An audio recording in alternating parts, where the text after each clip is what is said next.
Anyway, the new poll shows Zohran up 52% with a +5, and Andrew Cuomo at 28%, lost 1 percentage point, and Curtis Sliwa coming in hot at 14%. There's no universe where you could see Curtis dropping out, do you? No. Do people ever drop out this close? Well, it doesn't even matter because even for example, obviously, Eric Adams dropped out, but Eric Adams is still on the ballot. Yeah. So, like, he'll still, the names have been printed already. So even if they drop at this point, like, sure, you'll pick up some of their followers, but there's going to be plenty of people who will vote for Eric Just Adams. randomly, just looking at this going to AB, eeny, miny, mo. Oh, for sure. Oh, Curtis not wearing the hat. No, he took the beret off. Curtis. He doesn't even look like him. Question and answer, He looks naked. 1 minute to respond, and we'll offer 30-second rebuttals at the moderator's discretion. Ooh, sure. We'll also be asking questions where we will be looking for shorter we got the answers. We also Zohran reserve the bingo, right chat. to cut off your microphone if you ignore the rules. But candidates, you know we don't want to do that. The goal is for you to hear each other, Zohran's and for New answer Yorkers about to hear everything the NYPD you has have been to really say.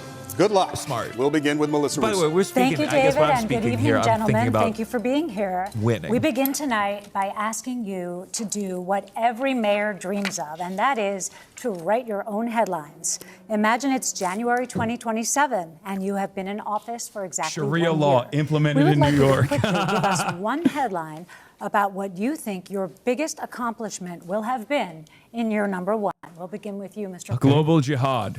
First, thank you very much for sponsoring the debate and having all of us.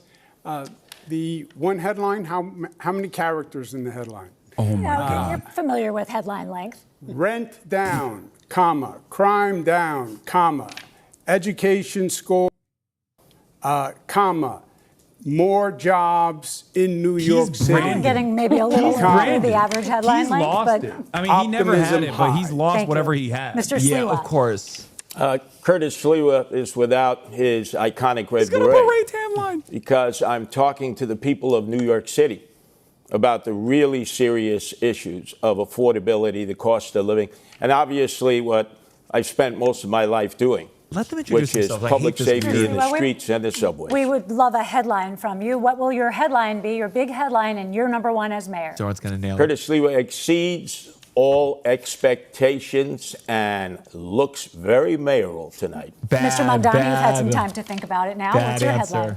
It's a pleasure to be here, first of all, and I really want to thank the moderators and the opportunity to speak directly to New Yorkers about this moment in time and our opportunity to transform the most expensive city in the United States of America. The headline would read in about a year, Mamdani continues to take on Trump, delivers on affordability agenda for New Yorkers. Thank you, Mr. Mamdani. Sally? Thank you, Melissa. We're going to talk about leadership. Voters have reservations about all three of you as chief executive of New York City, a city with roughly 300,000 employees and a budget bigger than many countries. We have questions for each of you, and Mr. Cuomo, we will begin with you. As a former governor of New York, you obviously have the management experience, but you resigned from office amid sexual harassment and COVID-related scandals. Why should voters now trust that you have the character to be mayor? You have 1 minute. Good. Well, thank you very much, and thank you for the question. Thank you for the question. You were called me a right. rapist. I left office. There was a report that was done that had allegations of harassment. I said at the time it was a political report and that there was no basis to it. It was then sent to 5 district attorneys. They all reviewed it. They found nothing. It was then litigated for 5 years. I was dropped from the cases. So none of that came to anything.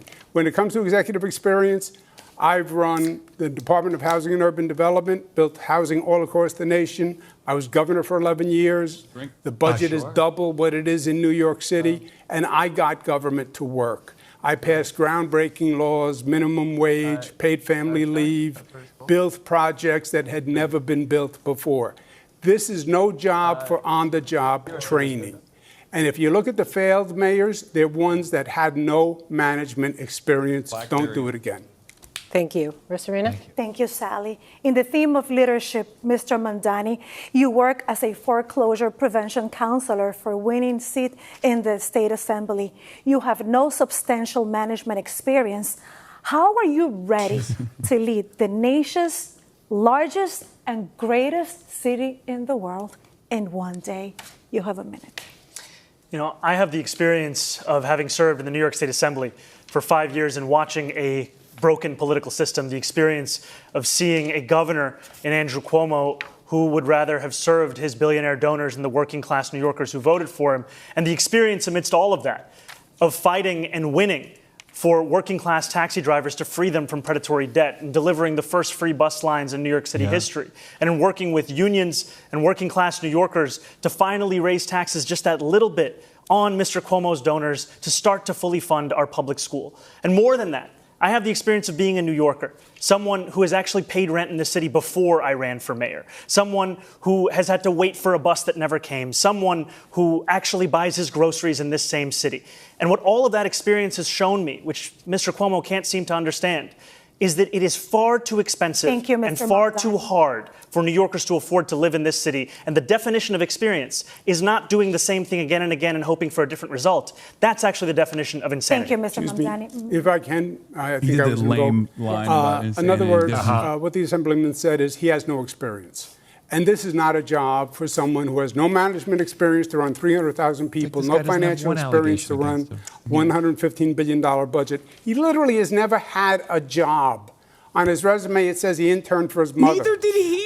This He's is just not the a son job of a famous for New a York first-timer. politician. What the Any fuck? day, you could have a hurricane, you have, God forbid, a 9/11, a health pandemic. You can't even hit him on the nipple. Thank you, Mr. Mr. Mamdani, want to respond? And if we have a health pandemic, then why would New Yorkers turn back to the governor who sent seniors to their death in nursing homes? Dude. That's the kind of experience that's on offer here today. What I don't have in experience, I make up for in integrity. And what you don't have in integrity, you could never make up for. Oh, he dropped 9/11. God damn. First, what you said was totally false, as you know. Which part was false? Poor Curtis. During No COVID, one's gonna bring him up everyone today. did whatever they could in this state. And there have been numerous investigations where they've gone through it, and they said we followed federal guidance. But yes, people died during COVID, and my heart breaks for everyone that died in this state, R.I.P. and across this nation. But just to be clear, just to fact check that, there is a criminal investigation reportedly underway at the DOJ about your testimony to Congress. Trump told me he'll drop it. Yeah, that is a political issue with the Congress. They made a referral, which has gone absolutely nowhere. But there have been multiple investigations where the DOJ found that the nursing home investigation was politically motivated. Okay, we're going to move on. We might have time to come back to it. I do need to move on to Mr. Sliwa. May I just finish my rebuttal? But the Assemblyman still says he has no experience to do the job. Okay. Thank you, Mr. Cuomo. Mr. Unlike Sliwa, me, as founder of the Guardian Angels and as a grandparents. radio host, you've been a well-known figure in New York City for decades. He has no job But experience you other than also beating up lack minorities. substantial management experience. What's his background? So how are you prepared to be the chief He's a cat executive owner and a guardian officer angel. of New York City? You have 1 minute, Mr. Sliwa. God. First of all, I created the Guardian Angels to provide public safety in the subways and streets tasked with when beating up government black was and brown incapable people. of doing so. I didn't do it to get a title or a paycheck. I did it for the love of the game. I So don't declare myself to be all-knowing. I will hire the very brightest and best in their fields who have dedicated their lives to trying to improve the city of New York or the state or the federal government or the private sector. But what I will say is, thank God I'm not a professional politician. We have the architect and we have the apprentice of no cash bail, which has been a disaster. We have the architect and the apprentice here of Raise the Age. My own son was almost killed because of that in a gang attack. We have the architect and we have the apprentice of Close Rikers Island, which would just release criminals in the street. Thank God I'm not a professional politician because they have helped create this crime crisis Curtis in is the going to make city it seem like that we Zohran face. is And I experienced. Thank you, in his Mr. tactic, Sliwa. which will negate Mr. Cuomo's. Sliwa. Candidates, He's President cooking. Trump has expressed intense interest in this election and in all of you personally. Mr. Mamdani, the president called you, quote, my little communist. Mr. Sliwa, he said you're, quote, not exactly prime time. And Mr. Cuomo, he has been critical of you, but said you have always gotten along. The president has threatened to cut federal funds to the city. And just yesterday, he killed the Gateway Project, the tunnel connecting New York to New Jersey. You've all promised to resist him in some way. What would you say in your first official call with the president to set the tone for your relationship moving forward? We'll give you a minute for this. We'll start with you, Mr. Mamdani. I would make it clear to the president that I am willing to not only speak to him, but to work with him if it means delivering on lowering the cost of living for New Yorkers. That's something that he ran his presidential campaign on, and yet all he's been able to deliver thus far has been prosecuting his political enemies and trying to enact the largest deportation program in American history. And what distinguishes me from Andrew Cuomo is the fact that he has gotten on the phone with that same president, not asking him how to work together to help New Yorkers, or not telling him that he would refuse to back down to protect those New Yorkers, but instead asking him how to win this race. That's something I can do myself. I don't need the president's assistance for. And what I'd tell the president is if he ever wants to come for New Yorkers in the way that he has been, he's going to have to get through me as the next mayor of the city. To be like, here's why people like Mr. him. Cuomo, He's we'll not give you doing a the extra thing. time, Let's but I'd do like the you to thing answer he this said. question as well, what your first conversation with the president would be like. Okay. First, I never had a conversation with the president that the Assemblyman was talking about. But he has a distant relationship with the truth. I would say to the president in the first conversation, look, we have had many, many battles. We fought together every day during COVID. And the battles were bloody. And I'd like to avoid them. If you come after New York, you know what I'm going to do. You know it's going to be ugly. And my chances are almost 50-50, even though you're the president. I'd like to work with you. I think we can do good things together. But great campaign number slogan, one, 50-50 I will fight chance you every of step of working the out. way if you try to hurt New York. Unless he weaponizes the justice system to go after the attorney general of this state, in which case you'll issue a statement that doesn't even name the president. And no matter what you think about Donald Trump, you know that not even being able to name him is an act of cowardice. And that's what we would see from Donald Trump's puppet on the right over here. I do want to get Ms. Sliwa, but Mr. Cuomo, I'll give you a few seconds to respond to that. Why are you letting him? Why are you I letting said this Muslim talk over political me? weaponization of the justice system is wrong.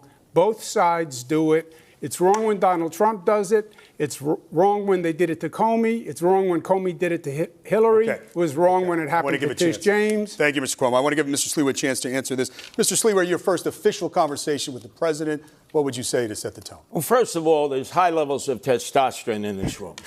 I've had a love-hate relationship with Donald Trump that goes back over 30 years. But I know one thing. We have Andrew Cuomo. We have Zohran Mamdani. They want to take on Donald Trump.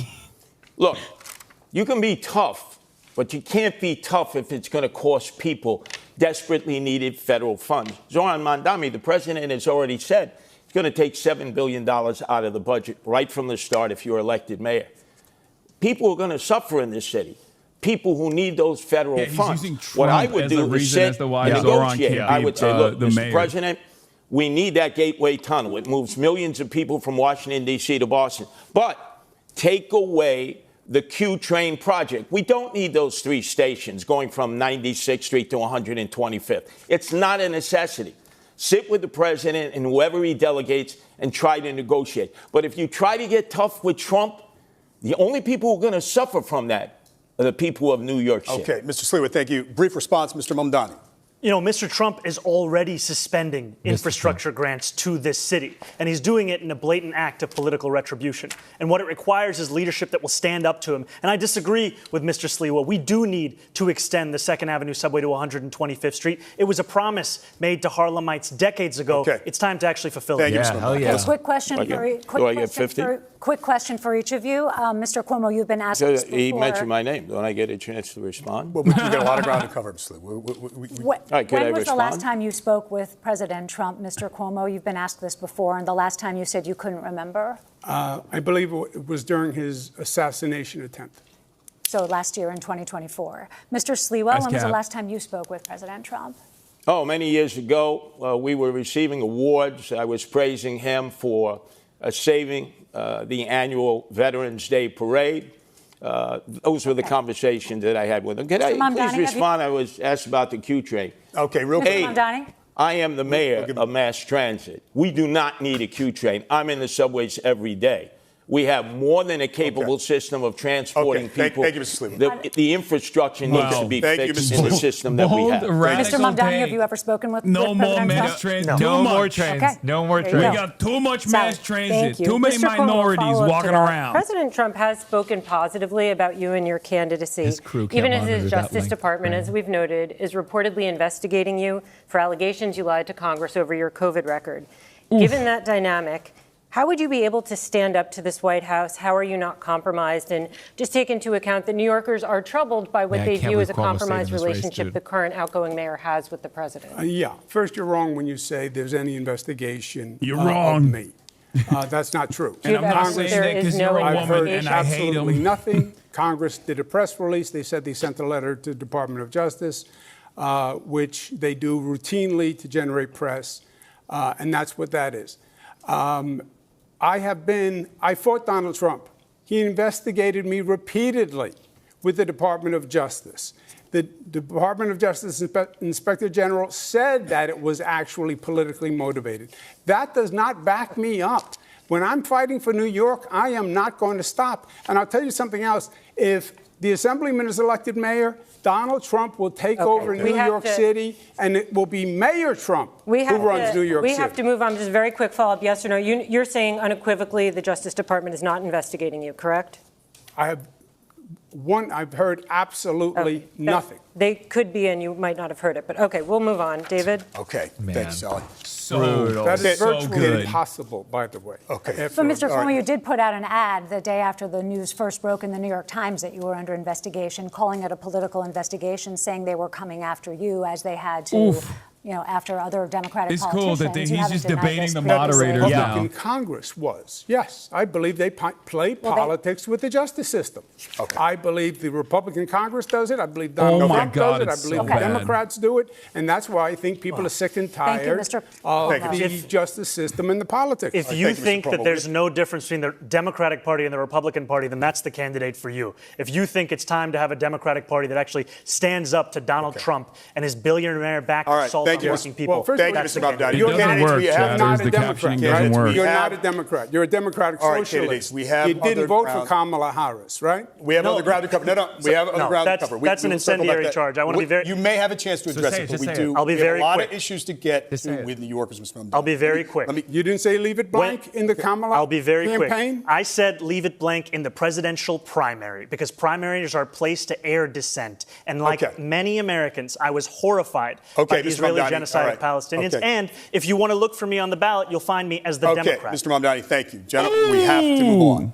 This week, the world is reacting to President Trump's Israel-Hamas peace deal and the release of the hostages. Would you glaze Trump? Many are cautiously Would optimistic you give Trump credit about a lasting peace. I hate this shit. Of course, the mayor has no direct role in foreign affairs. Great bar we from certainly have a Zohran. lot of questions for you about city matters. But this war has been a major topic in the campaign. And there are criticisms about your positions in the past and how you envision leading on these issues as mayor. That's how I feel when there's credit. So we have questions for all of you, but first for Mr. Mamdani, because something you said that's been generating headlines in the news today as we come into the debate. Yesterday on Fox News, you were asked if Hamas should lay down its weapons, key to the peace plan and ceasefire. And some say they found your answer confusing. You said, quote, I don't really have opinions about the future of Hamas. It's not. It's less confusing. Beyond the question it's more of confusing justice, to ask the safety, fucking New York mayor and the fact this that question. anything has to abide by international law. And that applies to Hamas. We're going to do that question. When was the last time you talked to the Israeli military? So for the voters tuning in tonight, Mr. Mamdani, what do you believe about Hamas and how lasting peace will be achieved? We know it's a complicated matter, but we'd like you to keep your answer to a minute if you could. Of course, I believe that they should lay down their arms. I'm proud to be one of the first elected officials in the state who called for a ceasefire. And calling for a ceasefire means seizing fire. That means all parties have to cease fire and put down their weapons. And the reason that we call for that is not only for the end of the genocide, but also an unimpeded access of humanitarian aid. I, like many New Yorkers, am hopeful that this ceasefire will hold. I'm hopeful that it is durable. I'm hopeful that it is just. And for it to be just, we also have to ensure that it addresses the conditions that preceded this. Conditions like occupation, like the siege, and apartheid. And that is what I'm hopeful for.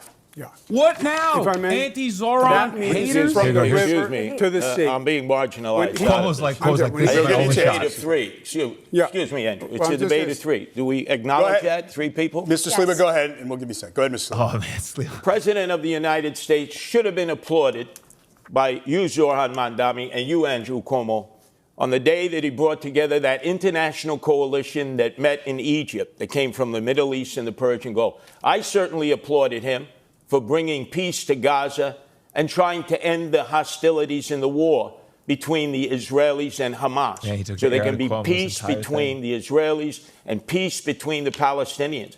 But you seem, Zohran, to be incapable of praising Why? our He said president. both And ceasefire. anything Both sides you ceasefire. were capable of No, praising gentlemen, our president. gentlemen, we have other- Give credit where credit Gentlemen, is due. He's brought peace to Gaza. Yeah, gentlemen, we want to hear everything you have to say. We have other questions on Yeah, the we matter. need a Mr. mayor who Cuomo, properly please, gives brief credit. response because Yes. we do have other questions Yes. on this issue that you may be able to Yes, address. Go ahead. I did applaud President Trump and his administration. I think it was a great accomplishment. I hope the peace holds.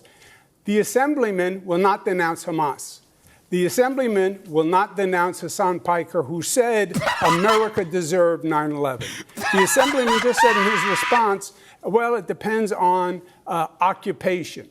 That is code, meaning that Israel does not have a right to exist as a Jewish state, which he has never acknowledged. That is from the river to the sea. That's why he won't denounce globalize the Intifada, which means kill all Jews. Let's give Mr. Mamdani a chance to respond to that. I want to be very clear. The occupation is a reference to international law and the violation of it, which Mr. Cuomo has no regard for since he signed up to be Benjamin Netanyahu's legal defense team during the course of this genocide. And I find the comments that Hasan made on 9/11 to be objectionable and reprehensible. And I also think that part of the reason why Democrats are in the situation that we are in, of being a permanent minority in this country, is we are looking only to speak to journalists and streamers and Americans with whom we agree of every single thing that they say. We need to take the case to every person, and I'm happy to do that, which is why I was on Fox News yesterday talking about how I wish it was more like NASCAR so we could see all the billionaires who are sponsoring you right on your suit jacket. Melissa has We're going to turn it to Sally, actually. Yeah, actually, this kind of flows, and then we'll go back to Melissa. Mr. Mamdani, you told NBC's Meet the Press that you don't believe it's the role of the mayor to police speech. How Your do you words feel? about this war have comforted many New Yorkers, but they've troubled others. And I want to ask about some of this. And he actually there was is your pretty recent nice about refusal, it. as we just discussed, to condemn the slogan "Globalize the Intifada," which many view as a call to But arms. this is the real shit. In 2017, you rapped lyrics praising the Holy Land Five. These are men who were convicted of supporting terrorism. Focus. How would you assure New Yorkers, especially the Jewish subways? residents who What might be about concerned about this, that you would be a mayor for all? Childcare, You have what else? 1 minute to answer this. Thank you for this opportunity. When I am speaking about the responsibility of leading this city, I mean leading not just those who voted for me, leading not just those who vote, but leading every single person who calls the city home. And that includes Jewish New Yorkers. And I have been so thankful for the opportunity I've had to sit with so many Jewish New Yorkers over the course of the primary and through the general. And it's in those conversations that I learned that this phrase evokes many painful memories. Memories of bus attacks in Haifa, of restaurant attacks in Jerusalem. And I heard from a rabbi about their roommate who was killed on one of those buses. And in hearing that and the distance between that impact and the rationale that some use of saying it, of speaking about the Israeli occupation of Palestinian land, is why I said that I would discourage this language that I do not use. And what I'm looking to do as the first Muslim mayor of this city is to ensure that we bring every New Yorker together. Jewish New Yorkers, Muslim New Yorkers, every single person that calls this city home, that they understand they won't just be protected, but they will belong. Mr. Sliwa, we will get to you first. I'm going to ask a question of Mr. Cuomo. While you are a strong supporter of Israel, you have also been slow to develop a relationship with the city's Muslim community. Thank you, Universal Power user, for this one to get this a terrorist sympathizer. How do you assure those New Yorkers, especially Muslims and Arabic New Yorkers, that you will be a mayor for all? You'll have 1 minute. Yeah, well, first, I think the assemblyman created the perception himself. Why wouldn't he condemn Hamas? Why wouldn't he condemn Hasan Piker? Why did it take us here tonight for the first time for him to say it? He still won't denounce globalize the Intifada, which means kill all Jews. Just say, I denounce it. He won't do it. Older Jewish New Yorkers are looking up right now. And his divisiveness is ironic. Why is he saying Hamas and Hasan Piker? Can you please answer about your own relationship with the Muslim community? You did not visit mosques for many years. More recently, you have been. Yeah, I don't think in any way the assemblyman is representative of the Muslim community, which is a vital community in New York City, and I am very fond of, and I've been working with. I think he's playing his own politics. Many of his positions don't even follow the Muslim faith. So I see them as two totally twice. separate. He thinks it's a banger. Yeah. You know, it took Andrew Cuomo being beaten by a Muslim candidate in the Democratic primary for him to set foot in a mosque. He had more than 10 years, and he couldn't name a single mosque at the last debate we had that he visited. And what Muslims want in this city is what every community wants and deserves. They want equality and they want respect. And it took me to get you to even see those Muslims as part of this city. And that, frankly, is something that is shameful and is why so many New Yorkers have lost faith in this politics. Yeah, except you know, that is totally one more time, I'm going to kill this. I'm going to die. For many name a single mosque you went to. I'm not saying that. Can you name a single mosque you went to in 10 years? Before you were ever here. They were before I was here. Before you were even in state government. I worked with the Muslim community. Imams presided over State of the States. We worked in religious working groups, tolerance groups, anti-Semitic groups, etc. All right, gentlemen. Mr. Sliwa, Rosarita has a specific question for you, but I'll give you a second. Zohran, this is what disturbs me about you. You will be celebrating your birthday this weekend. In 1991, I was in the streets of Crown Heights with the Guardian Angels for 30 days and 30 nights when the first Democratic Socialist mayor of New York City, that's right, David Dinkins, was a proud member of the Democratic Socialists of America, abandoned the Jews for 3 days. They were left to their own means. And we protected them for 30 days and 30 nights. Then your favorite mayor, Bill de Blasio, in 2019, abandoned the Jews again when they were being attacked in Williamsburg, in Borough Park, and Crown Heights. And I had to bring the Guardian Angels in for 30 days, 30 nights. Jews don't trust that you are going to be there for them when they are victims of anti-Semitic attacks. Okay. Brief response, Mr. Mamdani. We have a specific question for you from Rosarita, but Mr. Mamdani, please. I agree, by the way. One of the most meaningful experiences I've had over the course of this campaign has been the conversations I've had with Jewish New Yorkers. Jewish New Yorkers who've told me about the door that they've had to lock that they had kept open for 40 years. Jewish New Yorkers who've told me on the M57 about an apartment the speech therapist was trying to sell when a realtor told her, put the Jewish books off the table. Jewish New Yorkers who've told me about their fear in living in this city, and I will be a mayor who finally addresses that, not through the theatrics of the politics on the stage, but through action. I'll do that by ensuring that we have police officers outside of the Jewish New Yorkers who feel for some reason Zohran being mayor is going to make them unsafe. They're not being. You got them. There's no Jews who are like on the fence going like, well. Pro-Palestinian protests, and you've suggested that Mr. Mamdani uses languages that is anti-Semitic. How do you assure New Yorkers that you'll be the mayor for all? Oh, my God, bro. Jesus Christ. I've been there for all people in all times for 46 years as leader of the Guardian Angels here and around the world. Whether it is a religious violation of people's rights to worship as they choose in a mosque, in a church, in a synagogue, or a shul, whether it's because of racial identity. Remember, in the summer of 2020, Asians were under constant attack because of the lockdown and pandemic. I don't remember Governor Cuomo coming to their aid. You were the governor then. I was out there going into all the neighborhoods, Flushing, Bayside. We were in down in Bensonhurst. We were in Chinatown itself, where Asians were being attacked indiscriminately because they were thought to be carrying COVID. We protected them then.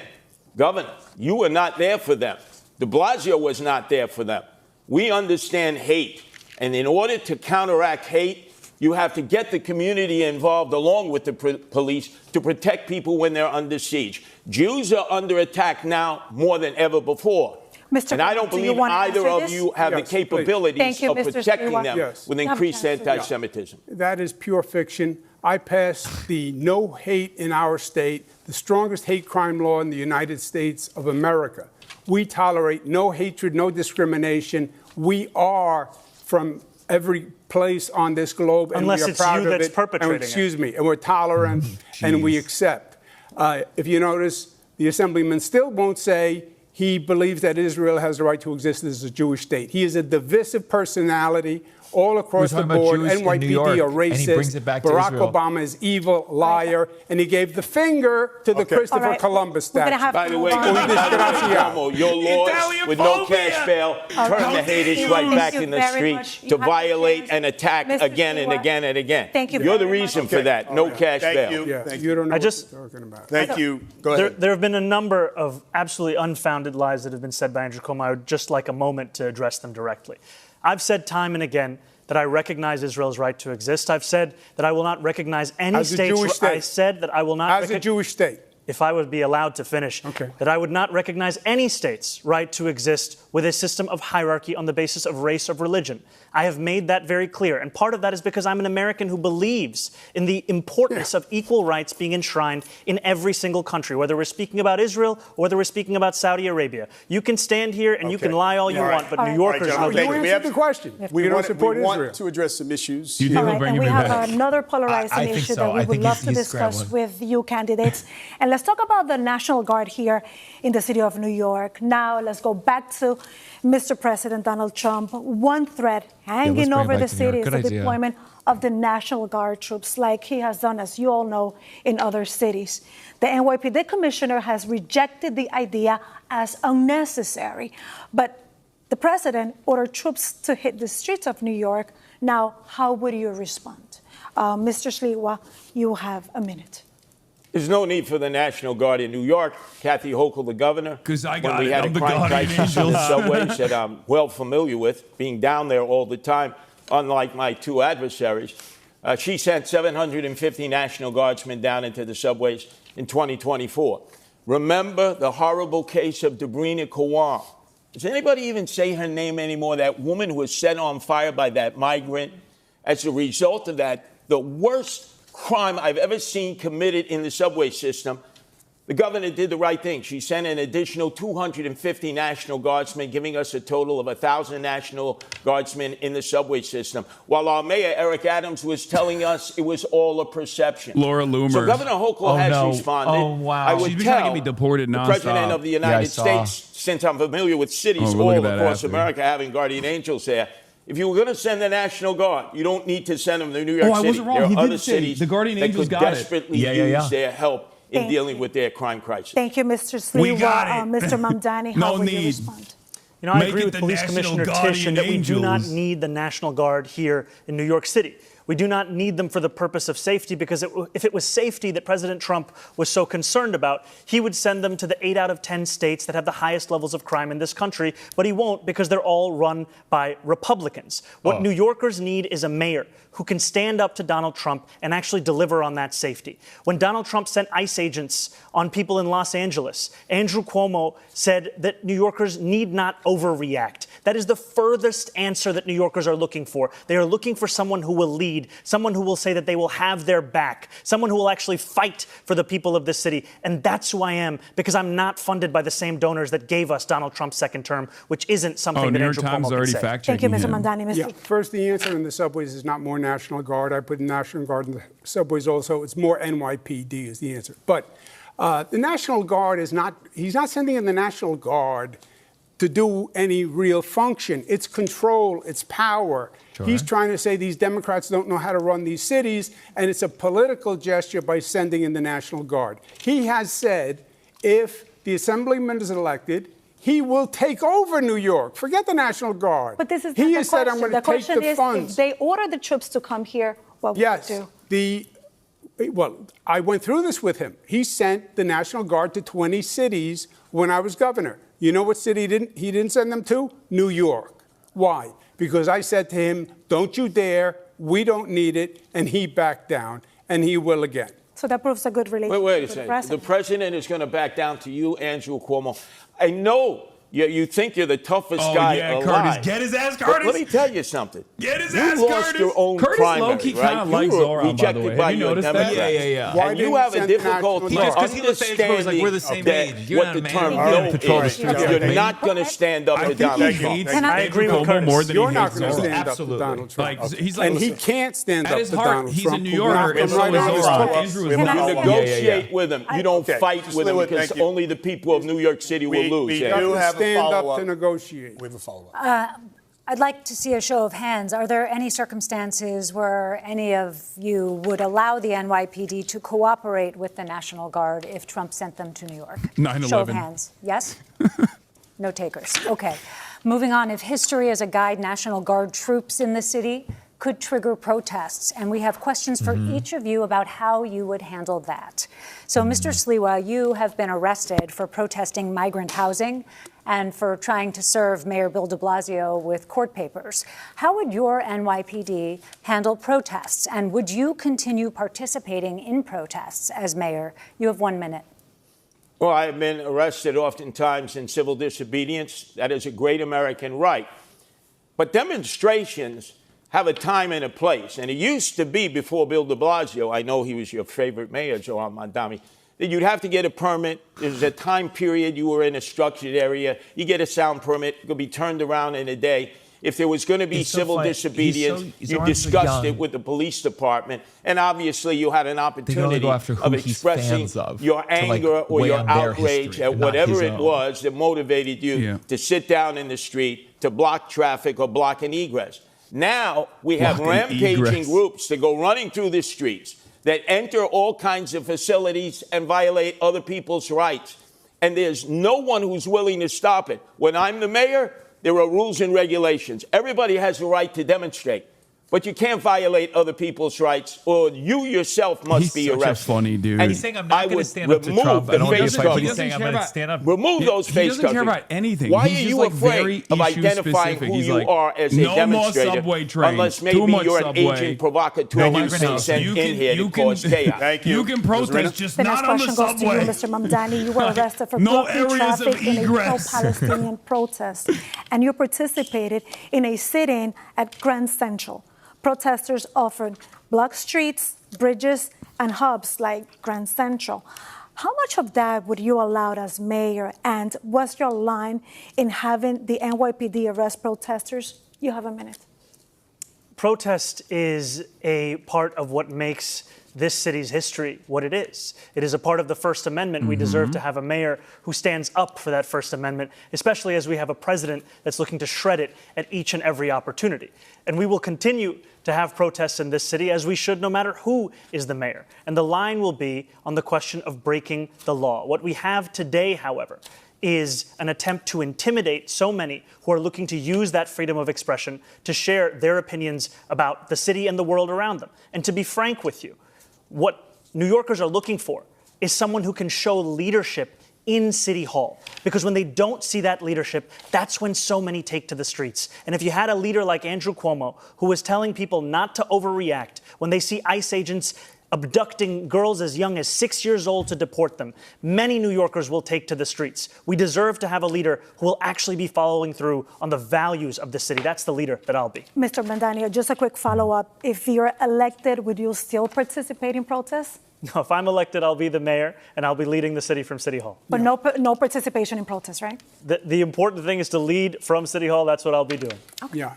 If I may respond, because I believe my name was invoked. A very brief responst, and then I have a question for you. I dealt with ICE. I stood up with ICE. I had a war with ICE here in New York when I was governor. And I stood them down, and they moved out.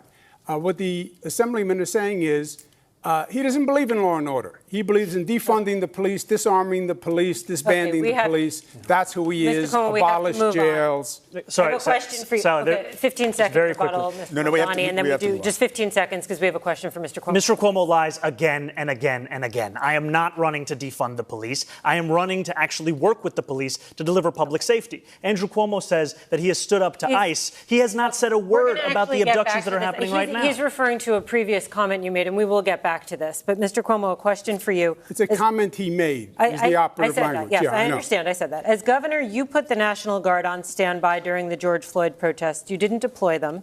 As mayor, talk about how you would balance the right to protest with maintaining order in the streets.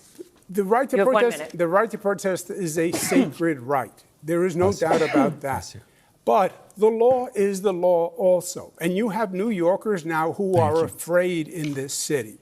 They're afraid of Donald Trump coming, they're afraid of that anarchy, and they're afraid of the anarchy in this city itself. We have to provide public safety that makes New Yorkers feel safe.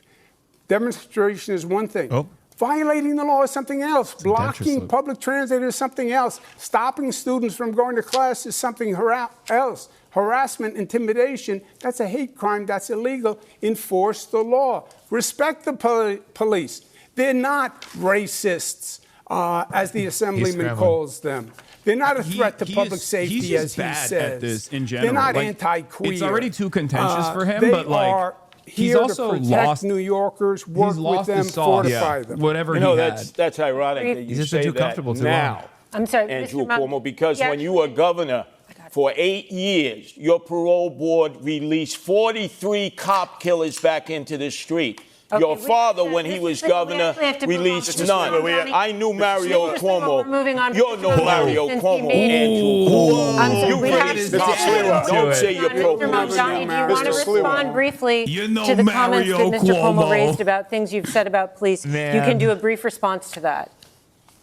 I have been clear time and time again that as much as Andrew Cuomo wants to bring up tweets from 2020, which is around the same time that he was sending seniors to their death in nursing homes, I am looking to work with police officers, not to defund the NYPD, looking to ensure that officers can actually do one job like when they're signing up to join that 9/11 is from 2019. He was specifically referring to the comments you made. We will come back to that, but we're out of time.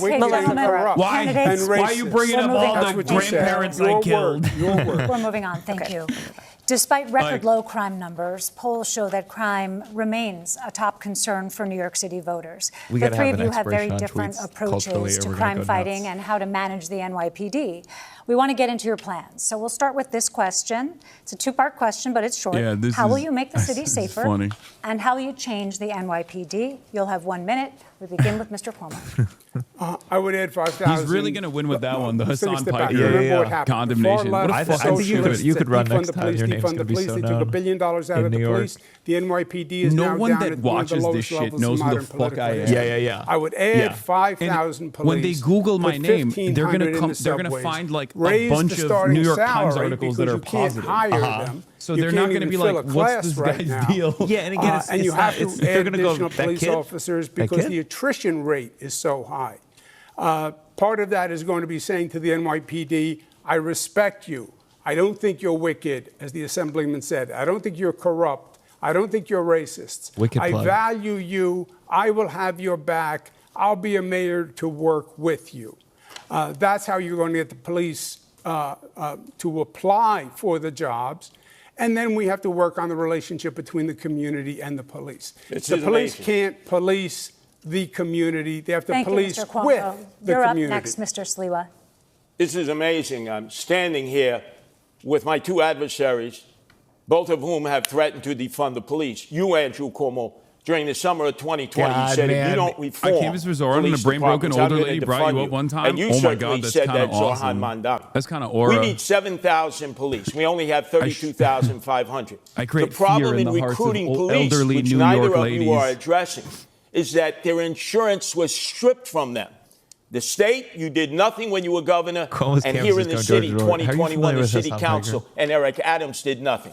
They don't have qualified immunity, which you've benefited from, Andrew Cuomo, with the 13 lawsuits filed against you for sexual harassment. Tom DiNapoli says we're paying out $60 million. Why? Because you had your qualified immunity as governor, and yet people have stood by as police have lost their insurance and all civil servants. That's why you can't get recruits in, because they're not insured. I will return their qualified immunity because they need to be protected like other civil servants. That is not New York State. It's New York City on the qualified insurance, on qualified immunity. It's not insurance at all. You are entitled to free legal counsel, which is what he's referring to. Yes. You have spent. Yes, but it's New York City that has revoke qualified immunity.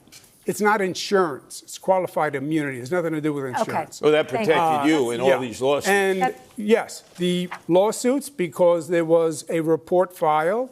I said it was political. It turned out to be political, and that's why all 13 women were lying. Come on, Andrew. All 13 women were lying. After 5 years. A state trooper too? After 5 years, 5 DAs, 5 years of litigation. I was dropped from the case. That's why I call Mr. Mamdani, how will you make? Once in a while. Okay, Mr. Mamdani, how will you make the city safer, and how will you change the NYPD?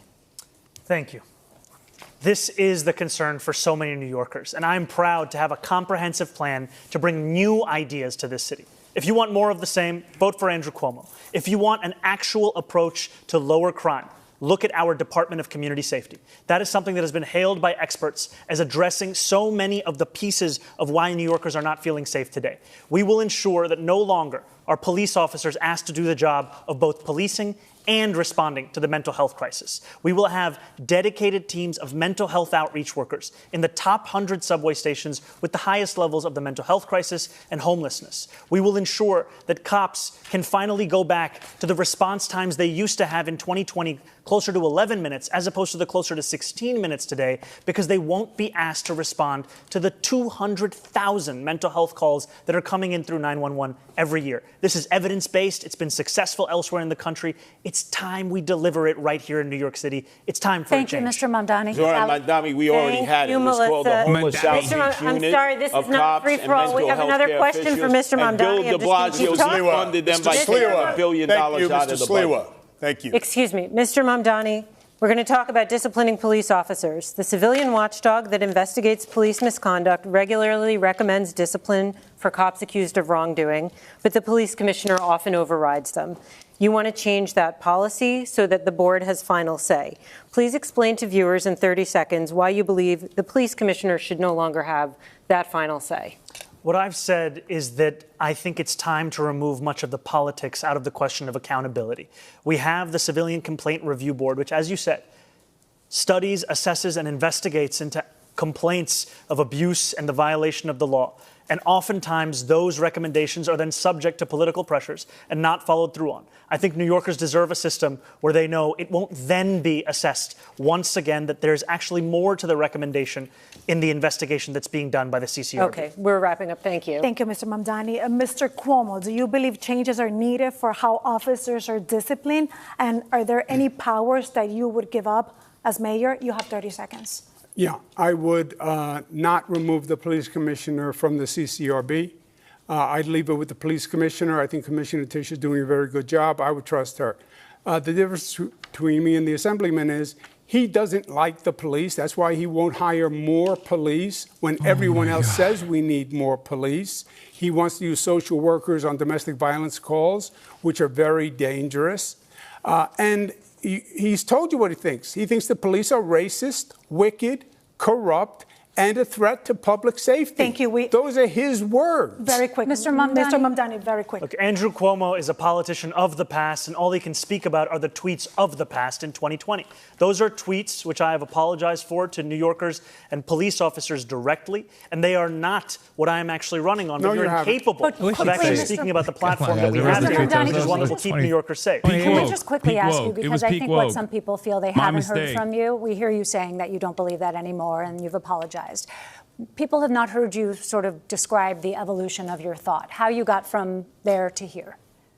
You know, growing up in this city, I would think often about safety and justice and the ways in which that relationship has been irrevocably harmed.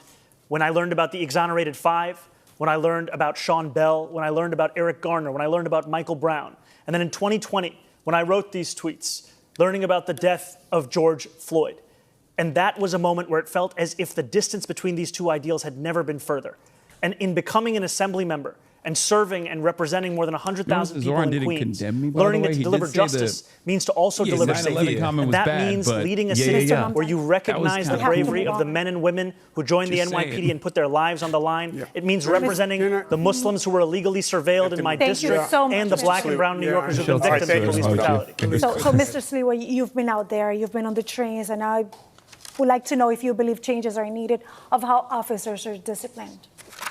Let me just suggest, Zohran, what you've suggested. Zohran, Curtis. Zohran. Thank you. Excuse me. Appreciate Let me just suggest what you have proposed with this new police outreach unit will endanger women and children in domestic violence situations. I know I've been involved in so many of them with the Guardian Angels.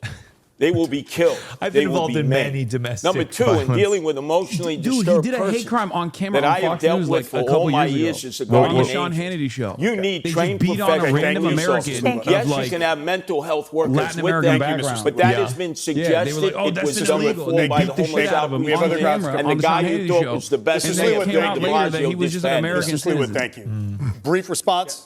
To be very clear, the Department of Community Safety is not about responding to calls of domestic violence. We are speaking about mental health crisis and the homelessness crisis. These are the focuses of the work that they will do. All right. We have other questions for that a little later in the debate, but we want to just change the pace a little bit, candidates, switching gears to the high cost He of should have living defended you. in New York City. To kick us off, we have a Condemned few the comment. quick That was an L, pocketbook not on a personal questions level that of politics. New Yorkers Wait, he wrestle with did. daily. He said So we want to shouldn't know be how much you spend a stopping week ourselves on from talking to groceries. people like We'll begin Hasan with you, Mr. Piker. Cuomo. He did do that. Depends how many times my daughters come over.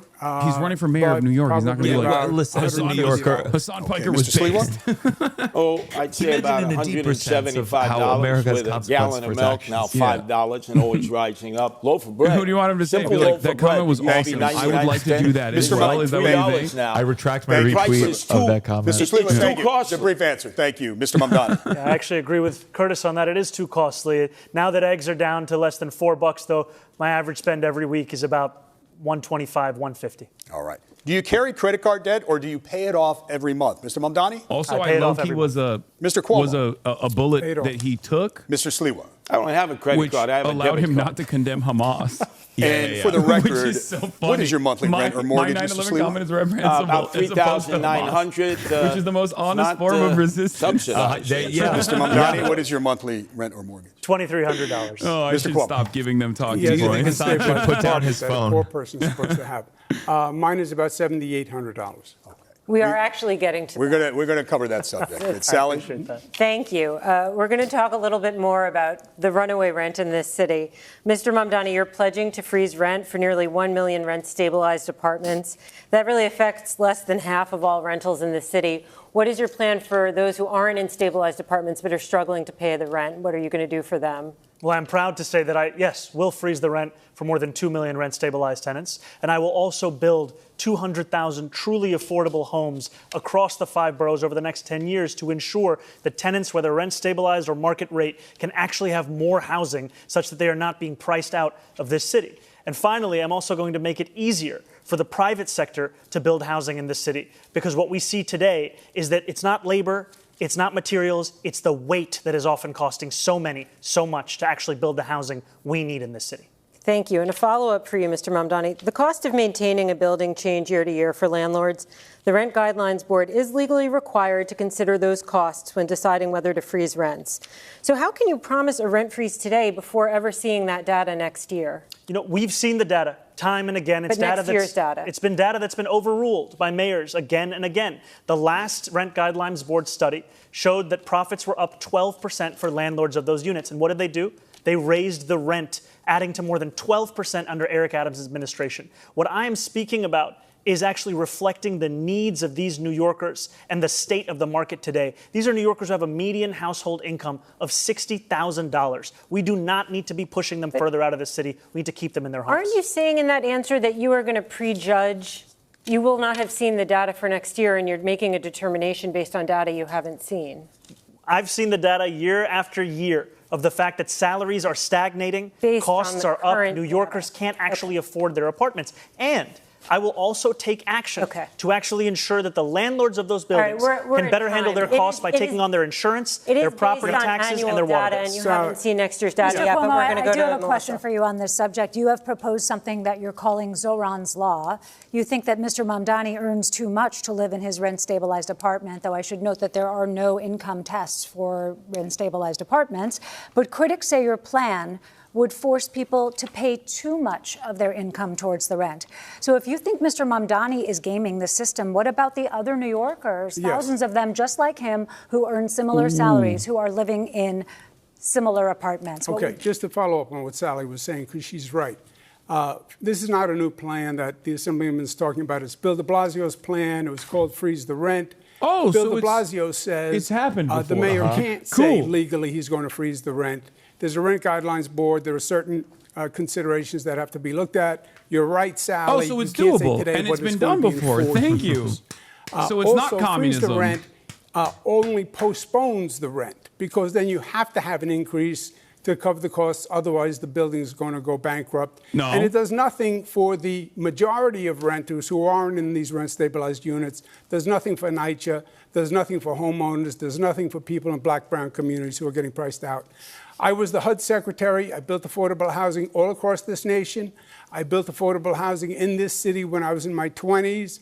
I know how to get it done. How'd you get that job? On the rent-stabilized units. How'd you get that fucking job? Those are the in your 20s without any experience. And we You're out should of time. I'm sorry, Mr. keep Cuomo. them for the We didn't get an answer most to the rent question. burden. We have to move on. But I have a question for you. No, sorry, he invoked me for much of that question. Just a very brief response Please, here. very brief. You know, you've heard it from Andrew Cuomo that the number one crisis in this city, the housing crisis, the answer is to evict my wife and I. He thinks you address this crisis by unleashing my landlord's ability to raise my rent. If you think that the problem in this city is that my rent is too low, vote for him. If you know the problem in this city is that your rent is too high, vote for me. If I understand it, Sons of millionaires need subsidized Zohran's law housing. would not evict Mr. Mamdani. It would not evict it. It would No, apply he to just- people applying for. Oh my God! But He's the making tenant it up. but the He tenant made it up. advocates. It would affect. It would He evict made it no up. one. This does It would not be affect. income We limitation have to move on on. I rappers. have a Mr. question Sliwa. for Mrs. This is Sliwa. like Rosarina? a spat in the schoolyard. Let me No, suggest. Mrs. Can I Sliwa, please Rosarina ask has a a question? specific question for you on this. Yeah, well, I wanted want to hear it. talk about affordability Well, you can and use it. obviously address Absolutely. that Go issue. ahead. So you've proposed, Mr. Sliwa, plans that would make a point of talking about the struggle of renters and property owners. Describe your plan to help renters and landlords. Well, first off, we have 6,000 available apartments that the mayor controls in NYCHA, and they've been empty for years. That you address, number one. Then we talk about senior citizens who are living here. My whole goal is to improve and not to move. I'm concerned about the seniors, especially those that own homes. If they're 65 and make less than $250,000, no property tax, because the property tax is way too high. We need to cut it in half to keep people who are here. And then in terms of rentals, we have affordable housing that can be built in these huge skyscrapers. You see them all throughout Manhattan and in northern Brooklyn and in Long Island City, which we have 25 Empire State Buildings full of commercial space that will never be occupied for office space. We should be converting them into affordable apartments. They're in dense areas. The infrastructure can support it. I'm the only candidate here who's against the city of yes that would destroy residential. I have to interrupt you because we have a Republican. programming moment right now. Like, We're about I think- halfway through the mayoral debate. Okay. Channel 4 and Telemundo 47 So will much to return talk regular about here. programming. Holy fuck. Okay, so this is the first half. This is the first half of the debate. God damn. Zohran fucking cooked. I mean, he cooked. He did a great job overall. I think there's like some wishy-washy stuff there. It's just like, I get why people get so fucking annoyed when they're like, they talked way too much about Jewish people. Like, that's crazy. Yeah, but I think, I mean, it gets it out where people go, okay, enough. Yeah, enough. And also to like talk about Jewish people, then like go back to affordable housing. And you're like, yeah, that's probably more important Wait, for are they New back? York City. Did they not take a break? What's going on? I thought they were supposed to, right? MetroCard or Never uses mind. OmniPay. Uses OmniPay? Yeah, OmniPay, yeah. MetroCard, I mean, I have one, but, I know I'm hanging on to the last So moment. you're on the subways, Mr. Sliwa. What do you use? I'm just curious. If you don't. OmniCard. In fact, I got a whole batch. Okay. I'm in the subways. I'm in the buses. believe I'm he in lived the in the express subway. buses. The only candidate Thank who you. rides Never. mass That means he's transit every day. homeless. When you He'd need to have get somewhere be fast himself. and you can't take the train, do you hail a taxi? Do you use rideshare? Mr. Sliwa, what do you do? I try to avoid yellow cabs. As you know, I was shot in the back of a yellow cab in 1992 by the Gaudis He and got hit by a Gambinos. yellow cab, too. But I find my way around. If I have to, I Uber if I can't get there by mass transit. What do you do, Mr. Mamdani, if you can't take the train? I would either take a cab or ride a bike. Mr. Cuomo? I would take a cab, Uber. Okay. All right, thanks, gentlemen. Sally? Thank you, David. Let's talk about free buses. Mr. Mamdani, this is a centerpiece of your campaign. Can you explain how you will make buses free? You have 30 seconds to answer. Absolutely. We will make buses free by replacing the revenue that the MTA currently gets from buses. This is revenue that's around $700 million or so. That's less money than Andrew Cuomo gave to Elon Musk and $959 million in tax credits when he was the governor. And the reason that we will do so is that making buses free doesn't just provide economic relief, but also public safety. Because what we've seen is that it decreases assaults on bus drivers by 38.9%. New Yorkers deserve more than the slowest buses in the country. I know that because I was on the M57 not too long ago, and its average speed is 4.9 miles an hour. We're at time, though, but the question is how you'll make them free. We will fund the revenue that would have otherwise been brought in from fares, and that's something that we would do in partnership with Albany, and I've put forward two proposals. The first is to raise taxes on the top 1% of New Yorkers by 2%. That would raise $4 billion. The second is to raise the state's top corporate tax rate to match that of New Jersey, which would raise $5 billion. We're going to move along, but I just want to point out to viewers that Governor Hochul has opposed raising the income tax. But, Melissa, we'll move on to your question. Okay, Could I address that on the buses? Because half the people don't pay their bus fare to begin with, Zohran. And so Curtis, it's a complete disaster. If you have free bus fare, and the Citizens Budget Commission said just last year, 2024, $1 billion of fare evasion in all different forms, this MTA system will collapse. There's not enough money out there to make up for fare evasion. Pay your fare. If you don't pay your fare, they have fare programs for the poor and the indigent. But everybody should be forced to pay their fare. Mr. Cuomo, you had both praise and some criticism from Mr. Mamdani's free bus pilots. You're sort of in the middle on this issue. What's your plan to make subways and buses more affordable? I think free buses is a mistake. It costs about $700 million. Thank you for sponsoring the Piker Broadcasting Service chatters. 3 mega legs. Thank you for the 50 big ones. It's been done before in other cities. It was a disaster. They stopped. They basically became mobile, homeless, gathering places.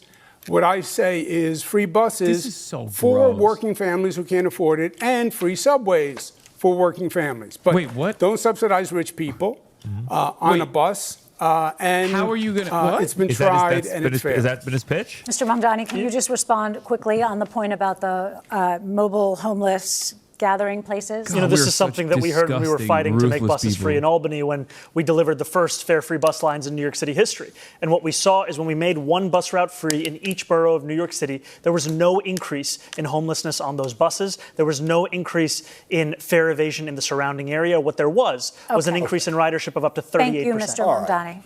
Candidates, maybe we can dig deeper on this and get a sense of how all of you would pay for your big ideas. Mr. Mamdani, we'll start with you. We've obviously been talking about free buses. You've talked about free childcare, city-run grocery stores. I gave up because essentially, you're proposing about $10 billion in this is the community one. And as you've indicated, you want to pay for it with tax increases. But Sally pointed out, Governor Hochul said no to raising income tax on millionaires. So tell New Yorkers tonight how you're going to pay for all of this in 1 minute. Kathy Hochul Look, a lot of people have called even my campaign a non-starter when we first began. And now I stand before you proud to be the Democratic nominee who got the most votes in city primary history.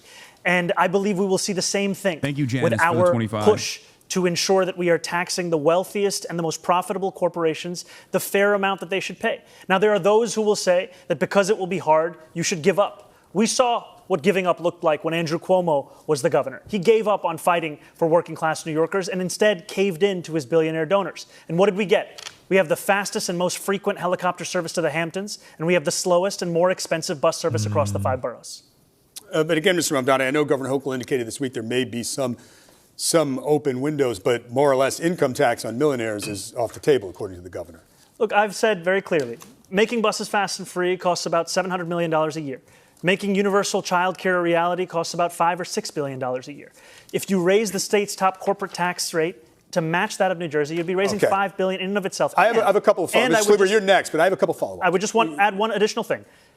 We have also put forward a plan to save money here in New York City with $1 billion in savings through procurement reform, through following the independent budget office's assessment about hiring more fiscal auditors, and in actually collecting the fines and fees from bad landlords across the city. Just a quick couple of follow-ups. If you could find some of the funding, but not all of it, which of your priorities would come first? What would be the first among equals that you would try to get done? Well, freezing the rent doesn't require any fiscal infusion, so that will be something we'll be pursuing immediately. And universal childcare, after housing, is the second cost. Childcare is the second cost pushing New Yorkers out of this city. $22,500 a year is the estimate we've seen. Okay. That will be a priority for us. And I just want to know if you could get the money and funding elsewhere, would you drop the call for the tax increase?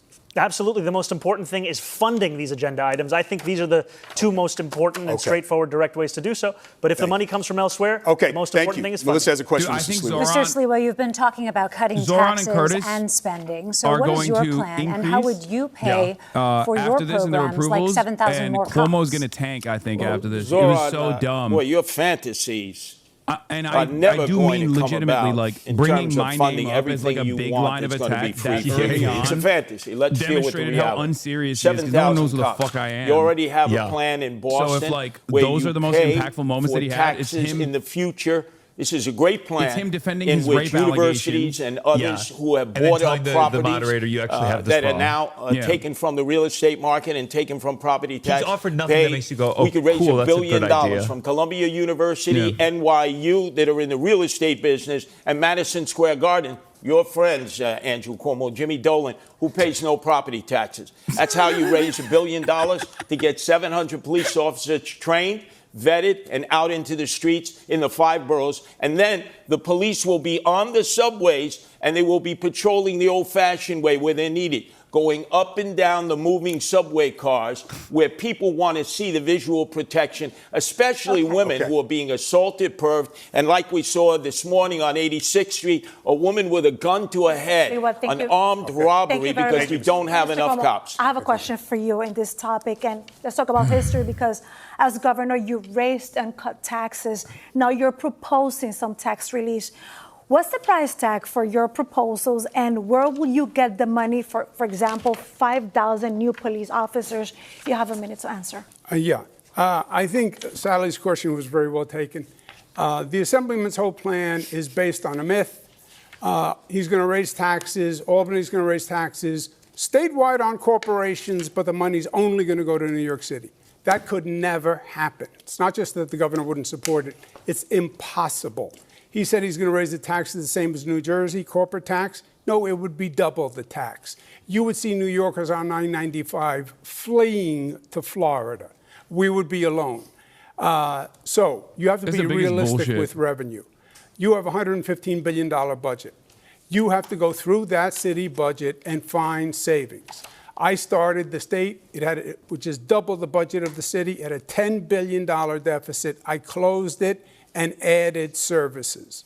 And we can do the same with New York City. New York is already more expensive than these other places. People still choose to live there because it's fucking New York City. It's bullshit. There would be whatever additional spending would be revenue neutral. People go to Florida when they're ready to go to Florida. It's impossible. You got to cut taxes for people to stay here. Thank you. Corporations are not going to stay here. They're being lured. People try to do that with Austin, and they fucking run back to California. You got to cut the property tax, income tax for those who are 19 to 28 who have skill levels if they go to school here. Thank you, Mr. Sliwa. Andrew Cuomo thinks it's all right to spend $60 million to fund his legal defense from accusations of more than a dozen women of sexual harassment. But if I say we should spend the same amount of money on delivering cheaper groceries in this city through a pilot program, that is unfathomable. Quick, David, I have a right to respond to that. Yes, quickly. First, I did not bring those lawsuits. That was brought by the Attorney General, which I said was political. Well, those that's what generated the legal fees. Women, and some of them have still been making their way through the courts it's political, this year. and those harlots are lying. Come on. Not all of them. Yeah. This is a great debate performance. What the Assemblyman doesn't say is all this money that he Curtis wants to was smart pass. to bring up just the one thing he did do is he 13 voted to for a remind pay raise people. for himself. Yeah. They're the highest paid We have to cover legislators in the United States. I did ask the state controller's office this week. The total was above $60 million. But just those sexual harassment cases to defend Governor Cuomo and his staff was about $21 Sorry, it was million. The sexual harassment and I just want to clarify because you said 60, but on those cases it was 21. Thank you. We have to talk about quality of life in the city. Let's turn to everyday life in the city and some issues a mayor can directly impact. We start with a couple of questions about 311, the number New Yorkers call or text for non-emergency help. First off, have you ever called 311, and if so, for what? You could do Mr. that like if Mamdani? you're putting out like I called 311 luggage, for issues with my heating in my apartment. And I've spoken to New Yorkers time and time again who are frustrated by the fact that they can track their Uber Eats the type of block motherfucker by who will block, be on the but other when they call side. 311 for them to come to their apartment, it's just a question of hoping and praying that they do. There's no actual appointment. That's something that we would change. All right, Mr. Sliwa, have you ever called 311? You know, there used to be that song 911 is a joke by Public Enemy. 311 is a joke. You can call it over and over and over again, and you never get a response. Have you? The analytics are when the operators talk to you, as I talk to them. Have you called? Yes, I've called them many times and gotten no response. Mr. Cuomo, Citizens I talk to in subways and streets for things they never do get not good responses from 311. Short answer. Mr. Cuomo? I've heard a lot of complaints about 311, so I actually made a call to 311 myself to see if the complaints were That's the only time he's ever made it. And I was dropped twice. Then they were going to send someone to help a homeless woman in distress, and no one showed up. You're all expressing frustration. Last year, 311 received 38 million contacts from New Yorkers, from calls to the website.